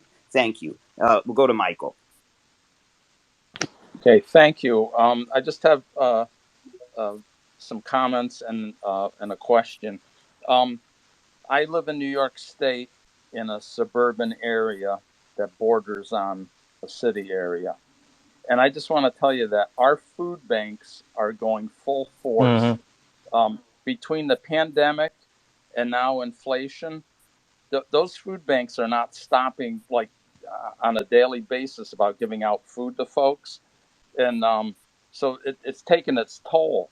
And with that, I mean, even the school systems give food to children for breakfast and lunch during the summer months.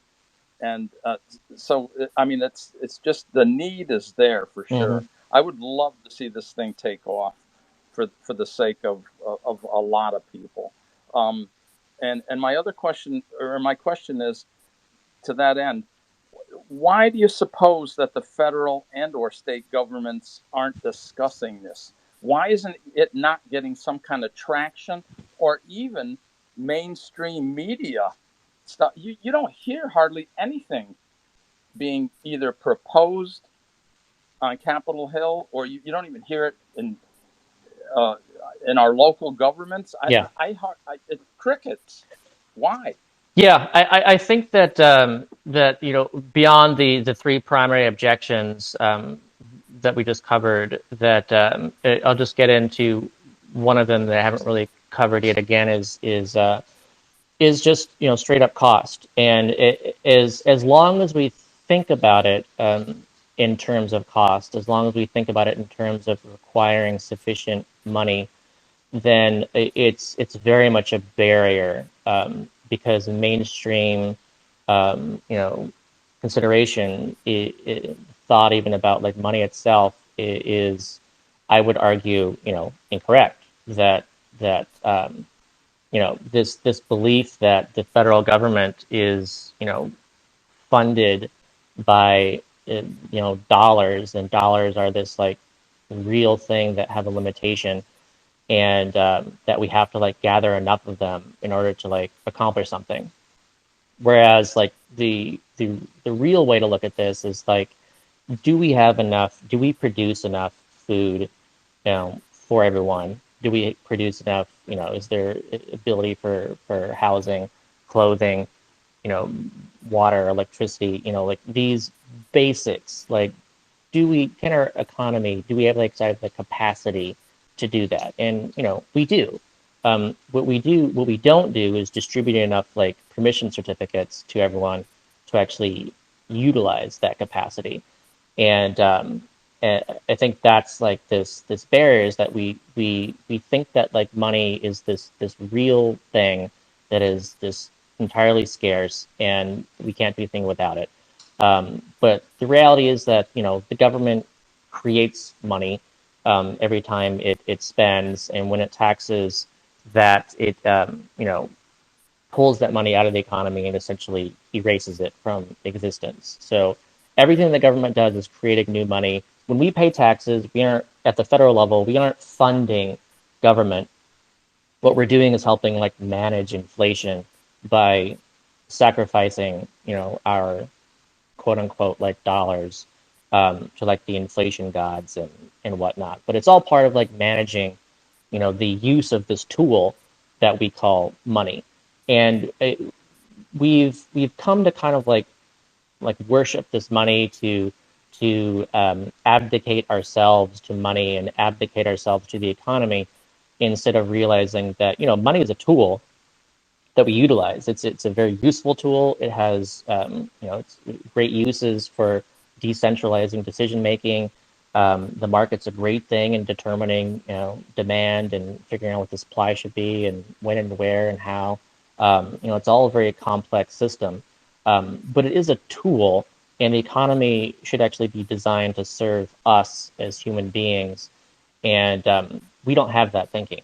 The thinking is that we're kind of like kind of slaves to this economy, that money is this thing that we just don't have enough of. And as long as we're in that kind of mindset, then I think it's going to be really hard. And it's even been really frustrating seeing, like, on the one hand, it was great that we were able to get so much out in forms of stimulus checks when we needed it. And it's been so frustrating to see people like blaming inflation on stimulus checks when, in fact, those stimulus checks prevented a massive decline in the economy that would have been hugely detrimental and damaging in the long term.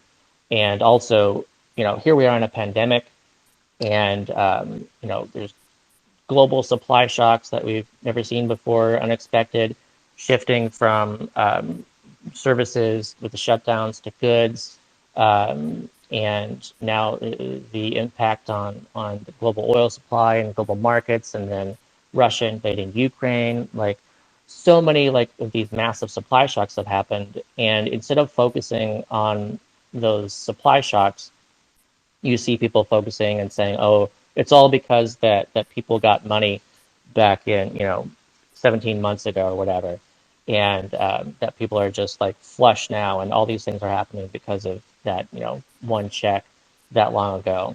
Instead of thinking about this in terms of what's really happening, which is this lack of capacity. And I would also argue that the lack of capacity is also a result of decades of insufficient demand, not creating the investments to beat that with supply capacity.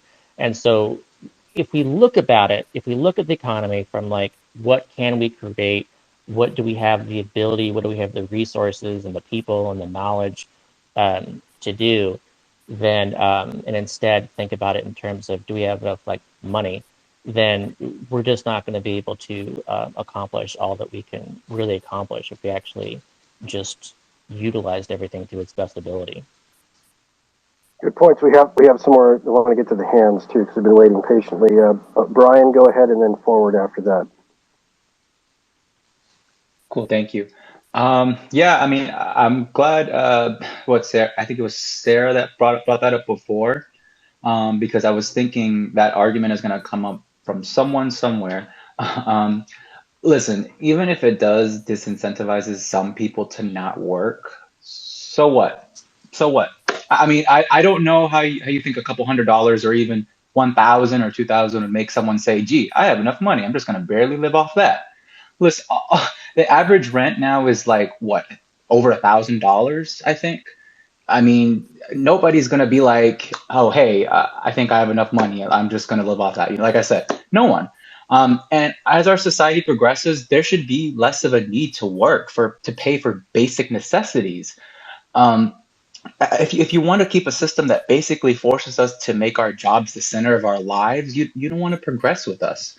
And I'm glad, Scott, you brought up about the stimulus checks, because I get so irritated when people want to bring that up, when they talk about inflation, because the majority of the benefits went to the top 1% or corporations or the rich. Your average stimulus check recipient, they're not the ones causing this inflation. Don't believe any of that nonsense. But yeah, that's basically all I wanted to say. Thank you. We appreciate your comments. Go ahead, forward. I was just wondering Scott's take on how universal basic income would affect jobs unionizing. Yeah, I think that there's a really interesting interaction between basic income and unions that I don't feel unions are respecting enough. Or in general, unions actually tend to be against basic income, and I can't tell you why that is. I can make guesses, but instead I'll just focus on like the realities, which is that if people have a basic income, then that changes the equation for even something like going on strike. Um, uh, right now, unions have to fund. They have to have strike funds, and when they go on strike, they're like, okay, we can pay everyone. Actually, like the last big strike was like was $1,000 a month, so I thought that was interesting. But they'll basically pay strikers a basic income, and they'll say, all right, we can do this for 8 months, 12 months, or something. They've got like some limitation on how long they can go out, how long they can negotiate before they have to give in. That changes everything with basic income. Suddenly, it's a universal permanent strike fund. A union can last as long as it wants to in order to get what it wants. With a basic income, that is just not possible right now with a strike fund. And I look at this too as I think there's like a way of explaining like there's like union imagery as far as like a bundle of sticks, saying that if you bundle sticks together, then you can't break it, whereas a stick on its own you can break. And when it comes to basic income, it's like the stick becomes an iron rod, and that's individual bargaining power. But also, if you bundle a bunch of iron rods, then you're definitely not bending that. It just would strengthen unions to such a degree, and I think that people would be less afraid even to try to organize a union if they felt that they had something to fall back on no matter what. There would be less fear of losing the job. There would just be more ability through less risk aversion, just like through to create a new job via startup. It's also more the ability through less risk aversion to actually start a union or organize union. So I think that there's a lot there for unions to support, and I hope that eventually they start figuring that out. And a perfect analogy. And I also see it like when Sarah came up, a lot of employers are mad because of their positions available that no one is filling. But I remember in the recession when I was an employee and I really wanted a position, they kept on telling me, well, don't think that you're so entitled that you're just deserved this position. Well, now the shoe's on the other foot. You know what I mean? It's like, don't think you as an employer are so entitled to deserve someone to fill that position for you, because I've heard people who wanted to work for like tech companies or some kind of some kind of fun job. You're not entitled to that job, you're not entitled to this position, and now the employers are like, why aren't you working for me? Well, you're not entitled for me to come to work for you either, so what's fair is fair. You know, I mean, come on. Yeah, actually, the incentive to work lies on the employer. If I want to pay someone to do something, if I want something done, let's say I just even want someone to clean my house, like I, I can't just go out to someone and say, I will give you $5 to clean my whole apartment, and spend like 6 hours doing that or whatever. Like, that's ridiculous. They're going to say no, and they should be able to say no. It's messed up for me to expect them to just do it for $5 because I told them that's what the price is. What matters is me saying, all right, well, we could do it for 50, we could do it for 100, we could do it for 200. Like, there's a number that they will say yes to, and then that is the value of that work because that's the price that they agreed to. That is how voluntary labor markets work. So yeah, if you don't want people to have the ability to refuse insufficient wages, then you aren't for a free market. You are actually for forcing people to work at a sufficiently low enough wage. All right, let's go to Carl. I want to quickly, or I'm not sure I'm seeing hands up, but I wanted to quickly mention Paul J. Sisler has entered the room. He's been in spaces for a long, long time and a huge advocate for UBI. So I'm really glad that he's here to engage with you, Scott. He is the author of The Red Herring Effect, and he has read more legislation and has a lot of very, very interesting concepts on how UBI can actually be accomplished. So I'd love to maybe open it up to Paul real quick so he has a chance to ask Scott some questions. Oh, thank you. Scott, oh my God, a pleasure and an Hey, honor. The Paul. one person that I've been wanting to speak to for such a long, long time. I actually have a plan. It involves a constitutional amendment. I call it the cost of living amendment. And it firewalls corporations from preventing them from raising their prices to where we can, if they raise their prices, we have what's called a cost of living wage. So if the cost of living goes up, the minimum wage would go up to meet the cost of living. And if the cost of living goes down, then that wage would also go down. And what it does is it reduces the influx of inflation, if not almost entirely eliminating it. Along with that, I have also a new taxation plan that right now, as you know, we only bring in around $3 to $4 trillion in taxes from the current system that we use for the federal government. I have a taxation plan that would bring in $20 to $30 trillion, which would allow for a UBI, which I would designate at a quarter of the cost of living, along with a retirement plan, a universal health care, universal basic income, universal education. And it would also include childcare, a child program where kids from the day they're born till the time they turn 18 actually would accrue a UBI in an account to where when they turn 18, all of this money would be available to them, which of course this also goes into changing some of the educational curriculums that we have to be able to teach children what to do. So I would love to have a further conversation with you sometime and discuss some of these things. Sure, Paul. Email me at scott@scottsantens.com. Great. Thank you, Paul. I can also connect the two of you, and maybe we can coordinate something that way. That would definitely be a very, very interesting conversation. I would like to see the two of you meet minds. The universe may explode. Carl, did you have something? Yes, I have something. I was going to ask. The state of North Dakota owns a bank. The rest of the United States have ever thought about starting their own banking system to support the UBI program? That would be such a logical step. Yeah, that was actually an idea that Andrew applied to his mayoral run in New York, where they wanted to have a public bank there in New York to help pay for this small basic income for the lowest incomes there in in New York. So that's like an example of where like someone actually did run on that as a policy.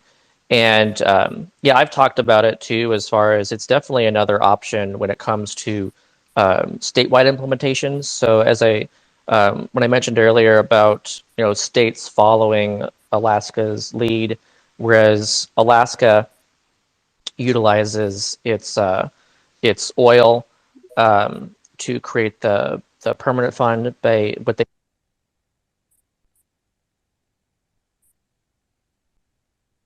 Did somebody's hand accidentally hit that, Bryce? No, I didn't. Oh, okay. Well, go. Sorry. So go ahead, Scott. Sorry, we got muted accidentally. Go ahead. Nope, maybe we lost him. Scott, you still there? I think he has to push the unmute button one more time because that's what it does. Okay. You got to unmute yourself. All right. There you go. Okay. Yeah, that's weird. I didn't even touch my phone. Okay, so like I was saying that that in Alaska, Alaska uses its oil to fund its permanent fund. That 25% of the revenue goes into the fund every year, and then the dividend is issued this year. And then Oregon, it will be considering a corporate tax in order to fund a $750 dividend in Oregon.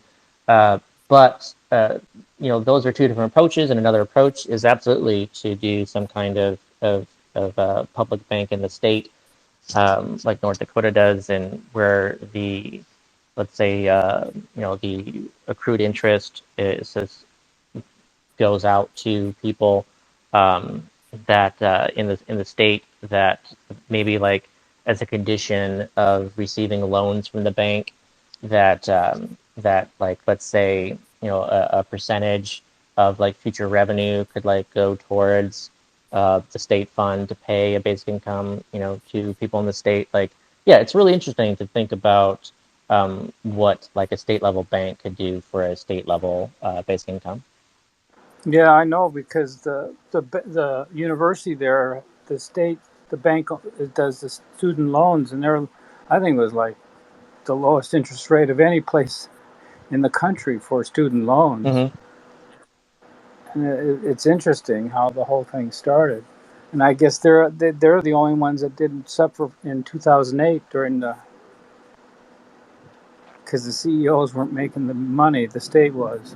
Yeah, it's really interesting to be able to empower the state that way and utilize just what banks can actually do in a way that currently states are taking advantage of. And the other thing people don't realize is if they make a change in the banking system, it has to go to vote during an election. Mm-hmm. Yeah. I had another question about taxation. And Sarah was talking about before. I know her; she's a really passionate person.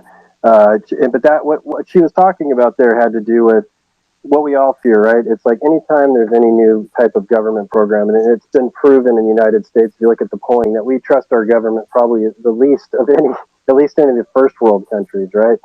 So it's hard when you're thinking about this big thing. Although we all know the benefits, I could give you 1,000 benefits just right off the top of my head. How we can all benefit from having a little extra money. I don't care where it comes from. But I think there is some pushback in the sense that when you implement something like this, like if a UBI happened at a large scale, and it's not going to happen overnight, you'd have to kind of baby step your way up. Is that once something's implemented like that and it's out there and you have it's going to continue, right? You can't just snatch it away. Once people become dependent on this amount of money, which I think, like I said, I come from a camp where I was kind of against it in a way, but now I've softened a little bit. I think it as a boost, like you said before, is not a replacement for income, but just give you that extra, and I'm even thinking like $500, $300 that allows people to get a flat tire and not panic. You got so many people living paycheck to paycheck. I think it would help people at the zero line up through, the lower middle class. I come from blue collar, lower middle class people myself, and I saw what my dad as a small business owner went through and all the stress that he had to deal with. And if we had a little bit extra money a month coming from somewhere, and we tried to get as much as we could, it would really make a difference in our quality of lives. So I buy into it at that level. But do you understand, I guess, people's frustration thinking how the government always, whenever they implement something, it's always mismanaged, it's underfunded, they promise it's not going to cost anything. And then the bottom line is they just end up raising your taxes to deal with it. I think maybe that doesn't happen. And I'm hopeful what you're talking about would these offsets would come into play and you'd see other savings apply at second and third level effects. I think that's very possible. I think that's the strongest selling point. But I guess you do understand the frustration that comes out of that, though, right? Or the nervousness. Oh, sure. Yeah, I get it. And, that's also why I think that, when I mentioned earlier, like the approach of turning a tax deduction into a tax credit, I think it's easier to see that, if we start issuing a tax credit that, you don't see a tax credit as a tax increase because it's a tax decrease. So it's literally a tax decrease. And if people, if it's framed that way, then it's easier. Whereas, if you frame it as something else, I think a dividend escapes that. But I think if you, just call it basic income, a lot of people, without looking into it, just assume that, they aren't going to be getting that, or they're not going to be net beneficiaries or whatever. So yeah, the language matters, the communication matters. And as far as dependence, again, I think there's a couple of good examples here. One being Alaska, again, where the dividend has become so popular over time that, a poll that was done when it first started, asked Alaskans if they would, rather start paying taxes or lose their dividend. And they answered that they would prefer to lose the dividend, because they had just started getting it. But a more recent poll asked the same question, and they would prefer to keep the dividend to start paying taxes now, because it's just so popular and people see it as, their right to the natural, shared collective resources of Alaska. It's very strong over time. And so on the one hand, you can see that it's like, are they dependent on that? And is it a bad thing? Because they actually are very politically involved with the permanent fund. And that was actually the entire point of the permanent fund even. The point was not to like distribute money.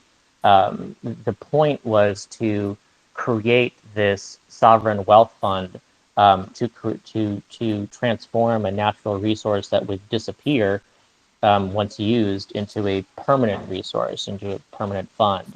And so the dividend was seen as actually providing people a reason to protect the fund because, obviously, like you said, you can't trust government. They didn't trust government. They didn't trust people, politicians in Alaska to not take money from the fund itself. And so if you took money from the fund itself, then people would see a smaller dividend. So that incentivized people to be like, whoa, whoa, whoa, I'm only going to vote for politicians that don't touch the fund. And that was how to actually keep that strong. And so, I would say that that's a good dependability because they actually are much more politically involved, democratically involved. They vote more. They really care about this. I'd also say, Social Security is a good example too, where seniors are not seen as being like something that the government can, pull the wool over their eyes on and somehow like force them to do things. They don't say things like, hey, look, if you don't do this, we're going to cancel Social Security to punish you. Like, no, no, no. Seniors actually have disproportionately large political power. They have, the government is afraid of seniors, and they're always trying to make seniors happy. They're the ones who are getting, more Medicare extensions and talk about Social Security boosts, and you know, uh, the politicians cater to seniors because they vote in larger numbers. And I would argue that for multiple reasons, Social Security is kind of like basic income for seniors, where they're enabled to be more politically active and they actually care more because they are receiving Social Security. So I think that that's actually a good thing, and it's strong for the program, and it's strong for the democracy itself. One last thing about that before we have another hand raised is the UBI itself taxable? So is this just part of my gross income that I'm going to get taxed on? So I add 12. If it's $1,000 a month, I add 12,000 to my what I made out of my rate, my normal job, and then just tax it appropriately. Or is the tax different, or is it free of taxes? Yeah, it's possible. I personally, I would say no, that basing should not be taxed, that it should be a tax-free amount.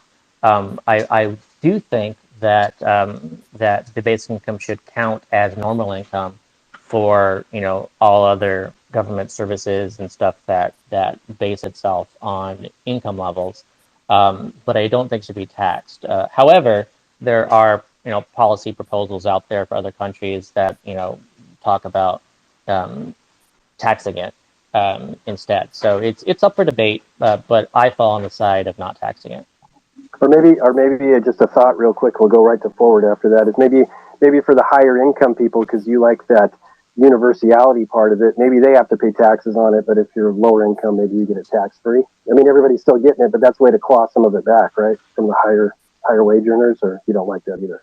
Yeah, again, I would prefer just to eliminate their like existing tax subsidies that are so much larger than the basic income, instead of taxing them on it and coming up other ways. Like if we use a consumption tax, then the rich consume a lot more than everyone else. They're going to be paying a lot more in to than they are receiving back, and just design it in a way where they're not net recipients based on whatever taxes you want to apply. But again, I would just prefer to just stay out of the income tax system at Sure. all. Keep it simple, stupid, Yeah. right? Something like that. Okay, forward. Go ahead. So one of the things I kind of fear is a recession coming, and I was curious how universal basic income would lower the likelihood of us falling into a recession. Yeah.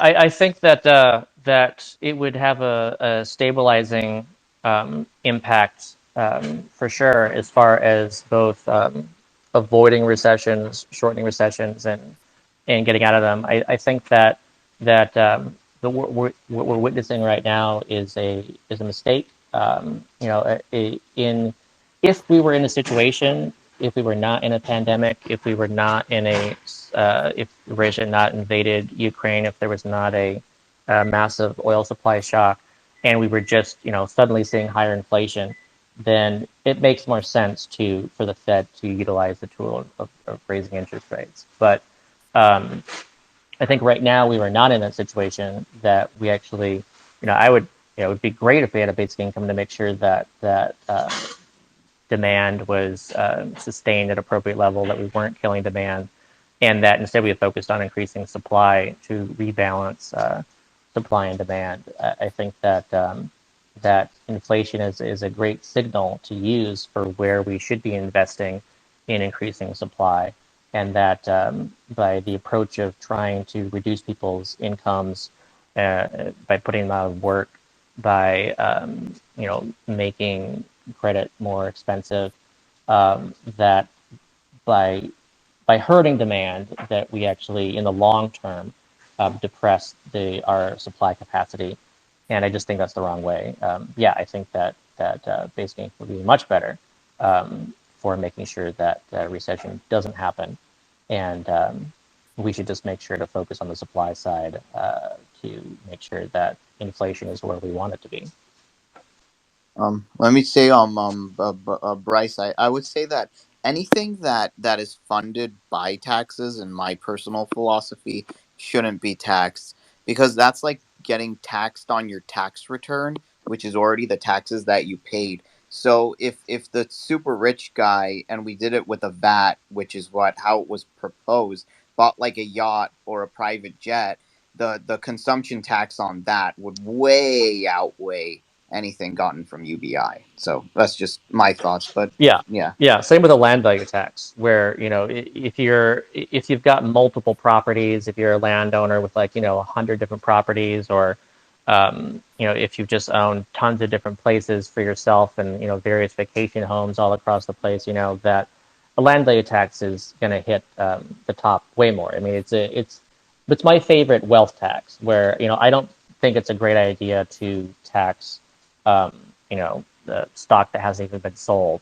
But I do think that it makes a lot of sense to tax the unimproved value of land because of the massive unequal distribution of land ownership and the fact that the value of land is actually community created.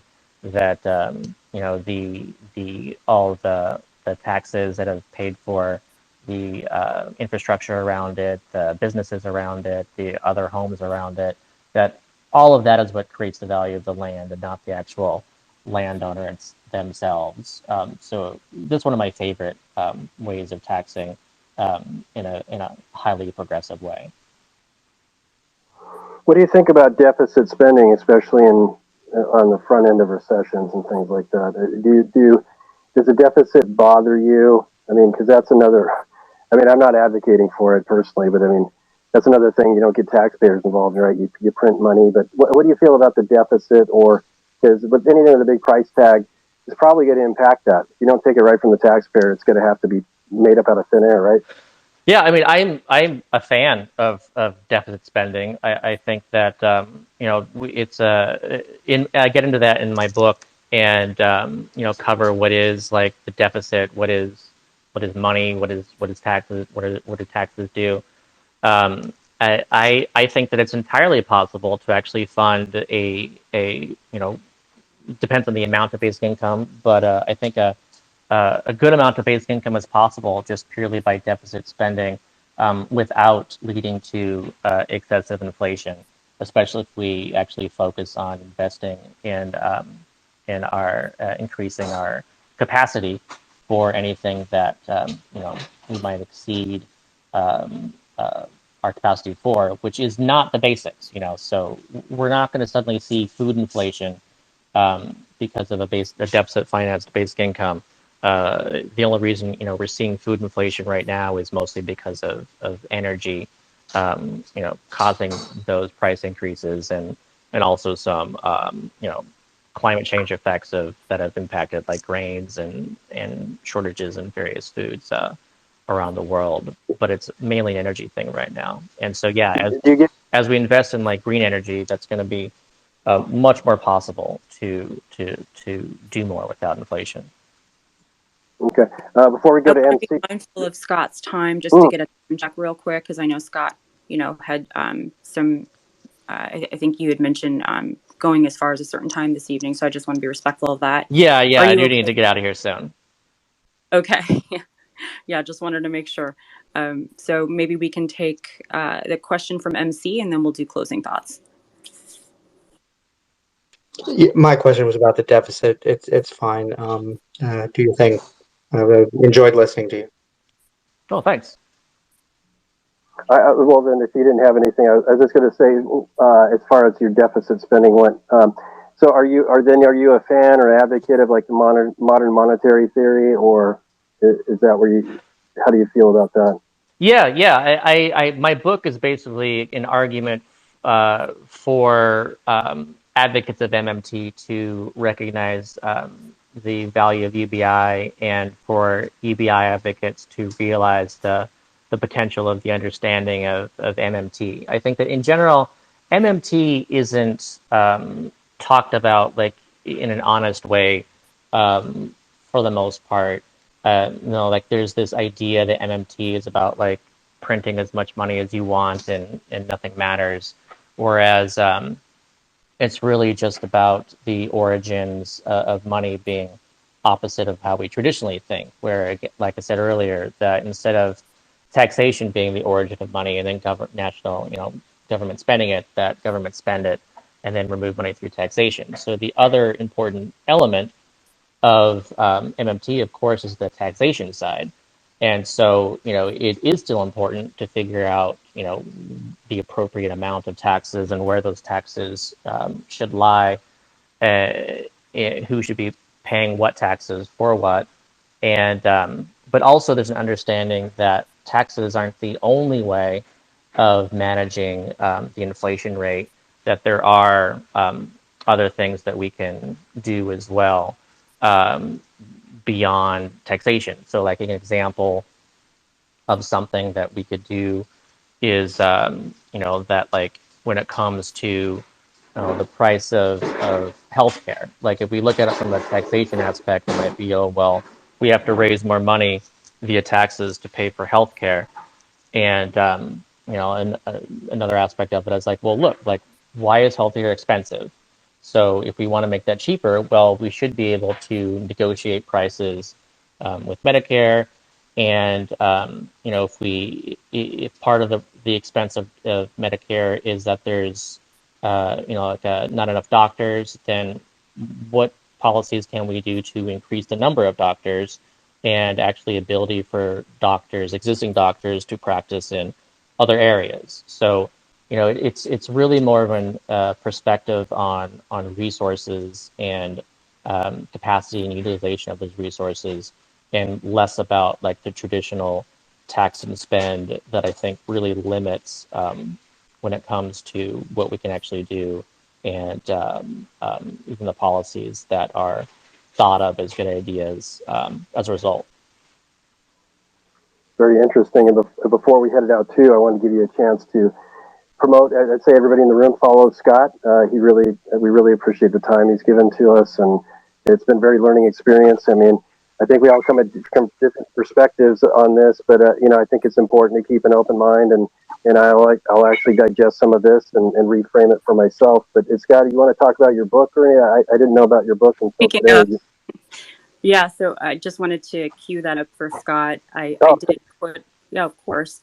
So let there be money. Understanding modern monetary theory and basic income. I did push out the link to your book, and it's in the nest. If any of you want to click on that. And also, Scott, to connect you with Mr. Paul Sisler, I can do that over DM. I don't know that you want to keep sharing your personal email. And I'd like to invite both you and Paul on the radio, so we can kind of give you another platform to share some of these concepts about UBI. So I'll coordinate that with you over DM. Great, thanks. That'd be great. Well, I appreciated it. I don't know if anybody else, my co-hosts, it's been a really great conversation. Everybody who participated, all the speakers, I learned a lot. I took a lot of notes here. Right. So this is great. Go ahead. So yeah, before we go, I just want to say one of the reasons that I enjoy the idea of a UBI so much is because it's a partisan, neutral, really idea. It's just like a humane idea, and it has nothing to do with left, right, blue or red. It's just has to do with like, look, like the future is heading in this direction. Let's get in front of this problem before this problem overtakes us. What do they say? And an ounce of prevention is worth more than a pound of cure. And I hope we don't go for the cure and we go for the actual prevention, so it can, the sooner the better, and at the same time, better late than never. So that's just my hope, and I'm glad Scott could join us today. Thanks. Thank you. Yeah, that's a good way to end it. All right. Thank you again, Scott, for being with us. Everybody make sure you're following Scott Santens. And thank you all for being here and for listening. Thank you for the invite, and thanks for everyone for coming. Thanks, everyone. Yeah, it was great. Absolutely. Take care. Take care. All right. Take Great.